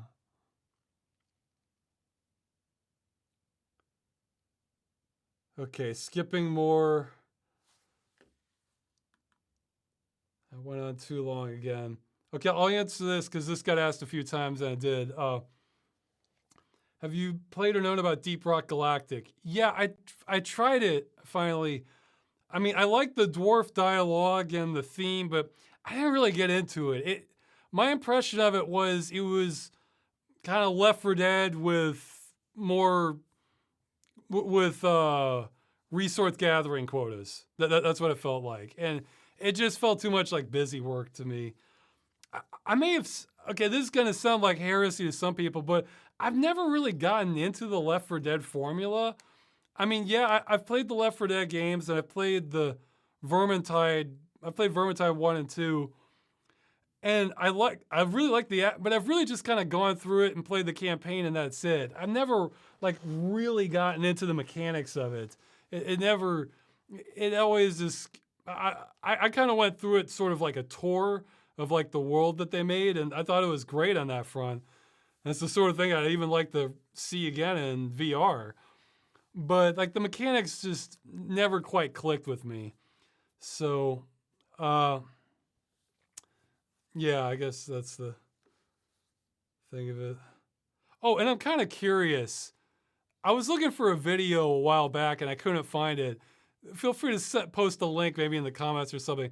There was a Left 4 Dead video where everybody's getting into an elevator, and then like as the doors are closing, I even forgot the name now. I think the one with the tongue that can grab you. They grab the person out of the elevator as it went up so nobody could help them.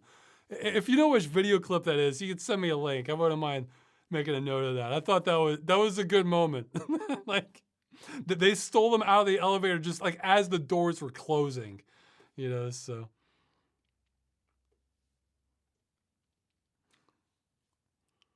Yeah, Master Cookie remembers it, so it's there somewhere. I may start asking more people about videos that I know I saw this, but I can't remember where. Okay, more. I haven't looked at the PlayStation VR 2. Man, things are exploding with VR. However, I haven't really been following all of it just because I am most interested in something that gives me a bigger field of view or wider. Like that to me, that's like what I have now is pretty nice. More resolution would be nicer, but what I want, number one, is a bit more field of view. And so many of the new ones don't do that. So I'm like holding out for the ones that do. So to me, that's what I found is I think that makes the biggest difference in immersion. Higher resolution would be nice though. Oh yeah, somebody linked to they're doing oh, okay, I didn't even see this one. They're talking about Talos Principle sequel on Unreal Engine 5. Do you think an element of the creativity may be lost on the team no longer using their own in-house engine to create the games? I would guess the opposite. It might free up more time for them. I mean, making the engine that's a lot of work. You know, it's as long as it meets their standards for what they want to do. I don't think that'd be a problem at all.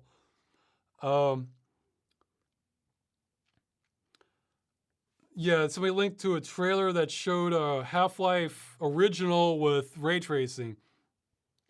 I admit it looked pretty impressive. I mean, I guess I do say I don't care about ray tracing so much is because the difference between great raster graphics and ray tracing is very subtle for most things.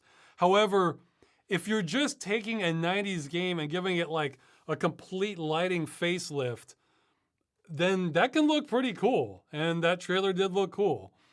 It's just there's only some of that like you can't really do with raster graphics that I saw in the trailer.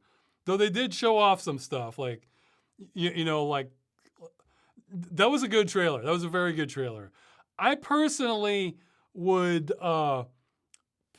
probably skip of it just because I know Half-Life so well, or the original now. But no, that looked cool. If it was, and I feel like these graphics updates by far make the most sense for like games from the '90s or something, or possibly even earlier. Just because there's so much, it's so different from the original that, whereas like these ones that are like from like late to mid 2000s, it's like, yeah, it looks nicer, but I mean, it doesn't feel that different to me personally, seeing it. So, okay, more questions.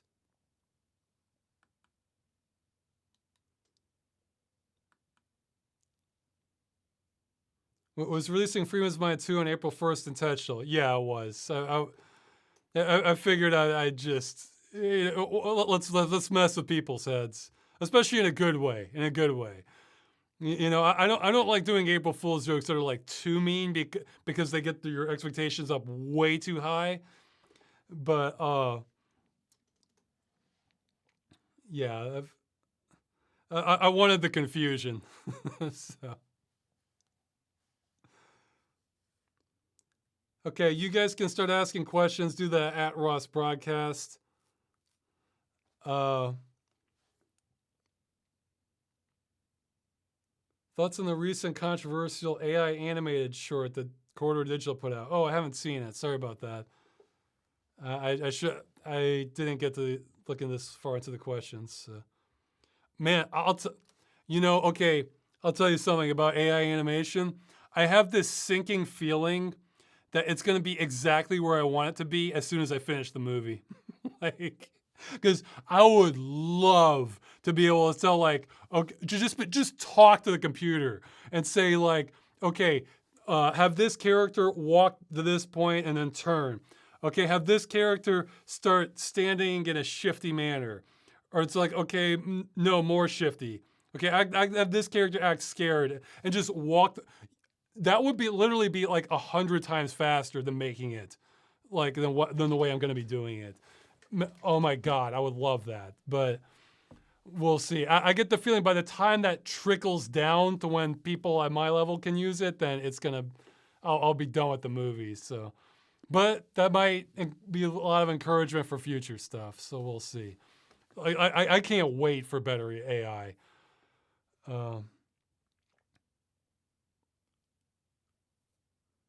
Okay, I'm gonna skip some more.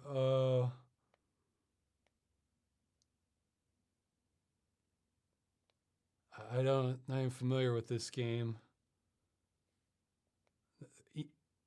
ENA YouTube series, upcoming free game Dream Barbecue. Yeah, sorry, I don't remember it. Though you mentioned Dream Barbecue, and that reminds me, I think I might be getting the title wrong. It was a trailer, I think it was called The American Dream, where like you're just going through like this stereotypical 1950s perfect household, except you're using guns for literally everything.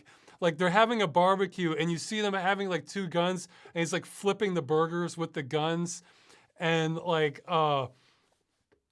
what the like I think like the mother or the wife was like cleaning the house with using a gun, or had like a gun on her while she's doing it, vacuuming, and like they just worked it in for like everything. It looked like it might be a funny game. So I think it was called The American Dream, but I'm not sure. Like I saw this somewhere. It's like one of these like small indie. I don't know if it got released or not. Or yeah, it wasn't guns for hands. It was like guns being your tool for everything. Is what it was. So screwdriver, let's screw this in with the handgun, and like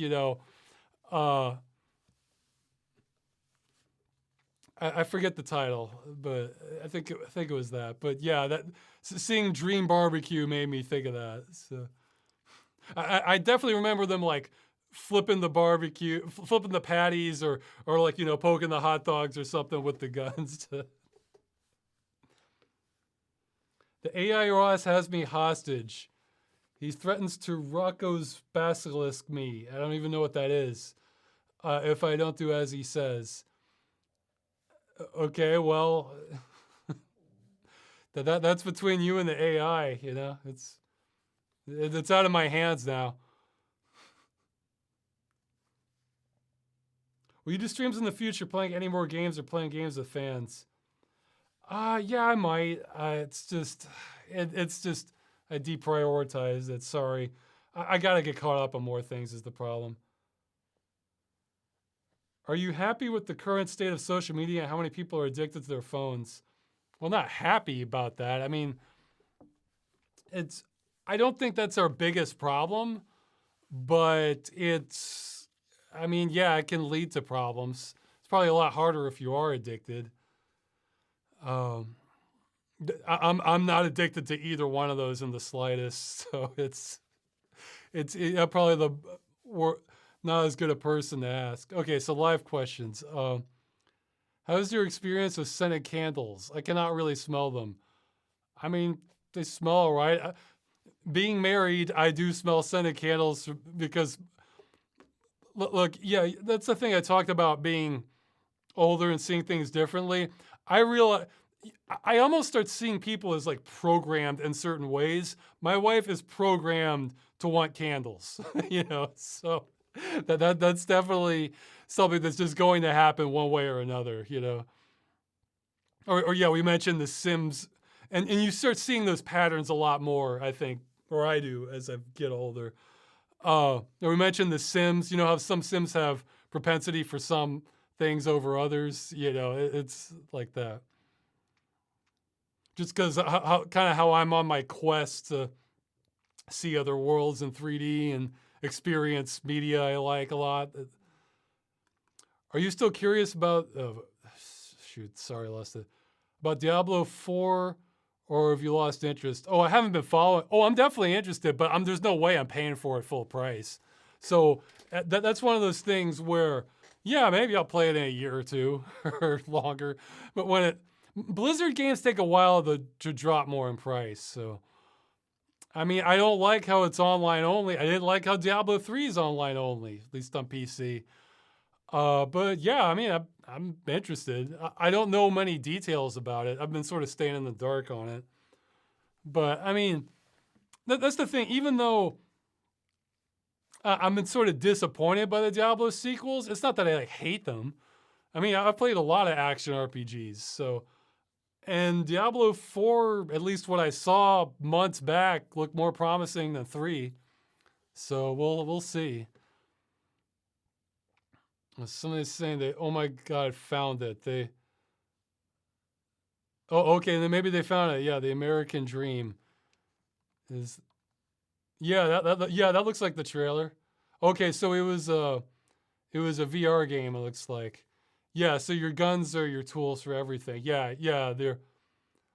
You're the kid learning your alphabet by shooting the blocks, and you're trying to cut the pie with the handguns. It was a good trailer. So, okay, more live questions.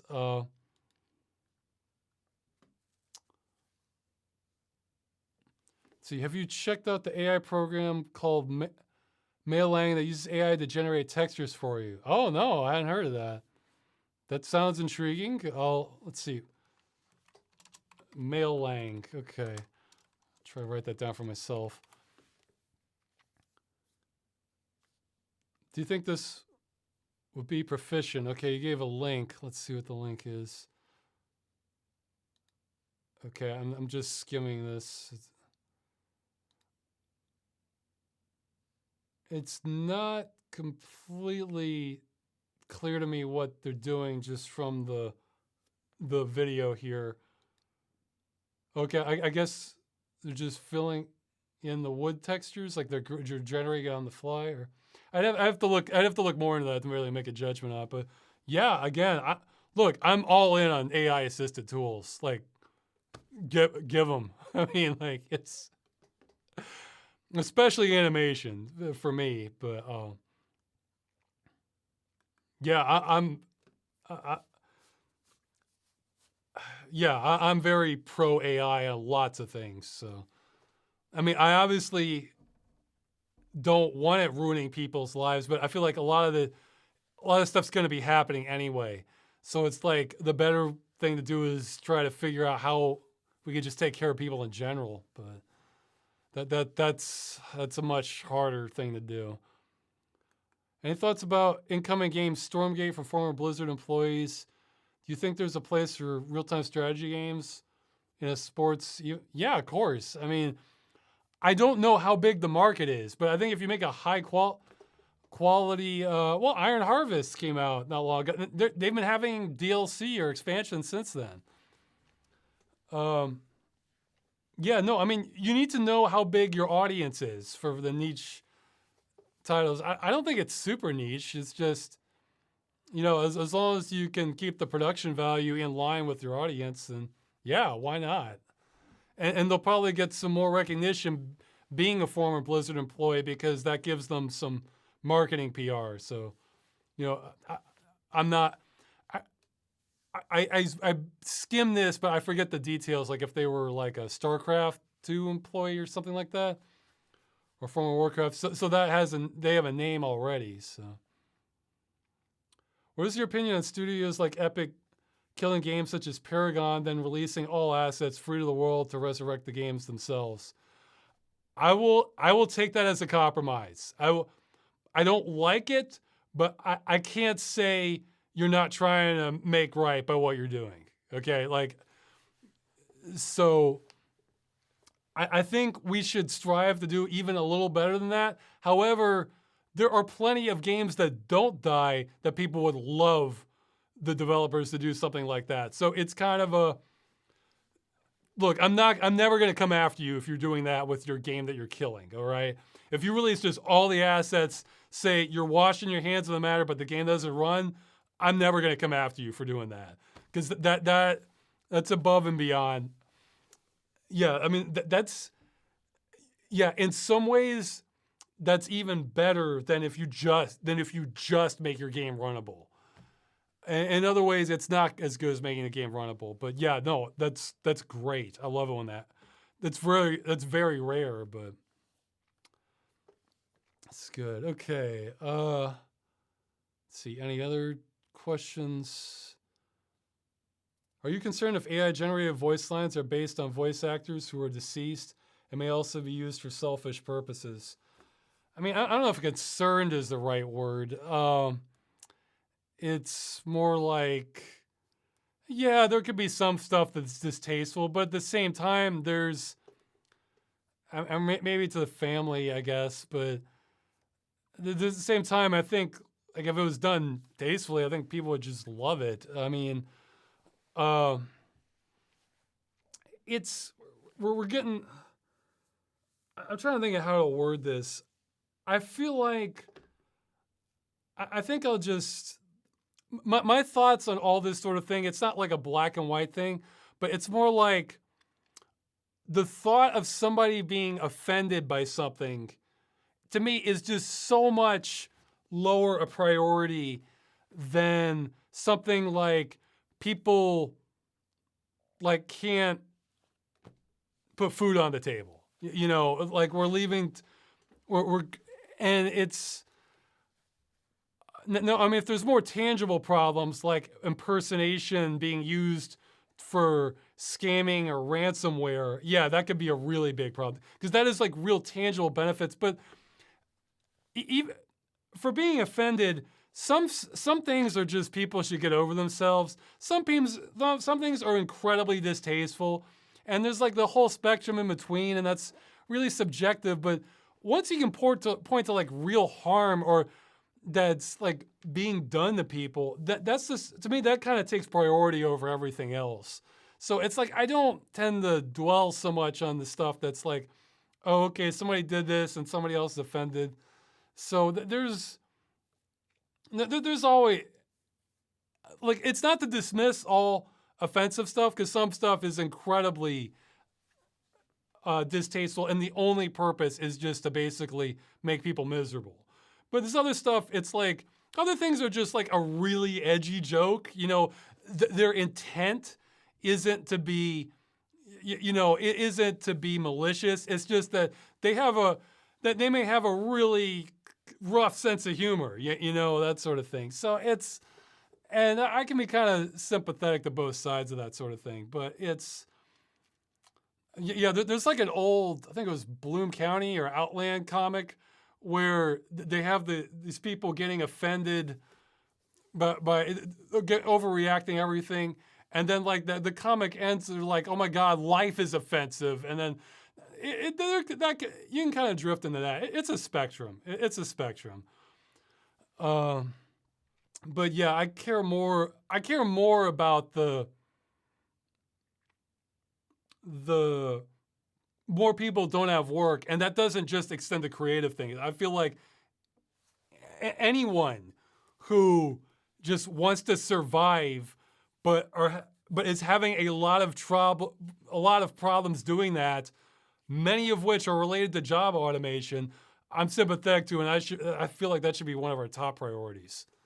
So, okay, there's like one or two more, and then I'll go ahead and end it. I was asking, is there a lot of people say that 1v1 real-time strategy games are too anxiety-inducing? Yeah, they could be. Well, then you get team games. Split the worry. 1v1, honestly, that can be kind of too intense for me too, because I figured like the other person is going to be so good at this or so hyperbolic. I'm just like, man, I'm not this great at strategy games. Whereas a team game's awesome, because then you can kind of focus in different areas, and then if things are kind of switching, you can kind of move your troops into different areas. Yeah, team games are a lot of fun. So, and let's see. This AI-powered tool might be a preview of the future of visual FX. Okay, well, they linked to a website which has a lot of other stuff, so the name of this is 3D VF. So I'll have to look at it. And the thing is, sometimes with AI, there'll be solutions that you hear about and everybody's excited about, but the only people who have access to these solutions are basically Hollywood studios that are paying tens of thousands of dollars. So it doesn't, and sometimes it can be many years before something that good trickles down to like at my level, where I can pay some, but not like that, So I hope the more I see trickle down, the better for my purposes. But okay, I'll end it on that note. Maybe we'll get lucky and AI will speed up the movie time production. So, because for what I'm doing, it could speed it. Even if it came in halfway, I wouldn't need to retool everything. I would just be like, okay, we're not doing this, we're doing this because this is faster. And I wouldn't have to redo everything, because where it would help me would be with animation first and foremost. So, okay, I'll see you next time. Thanks for showing up. Thanks for putting up with me being so late on these, but I swear things are coming. So that's a good way to end it. I'll see you next time.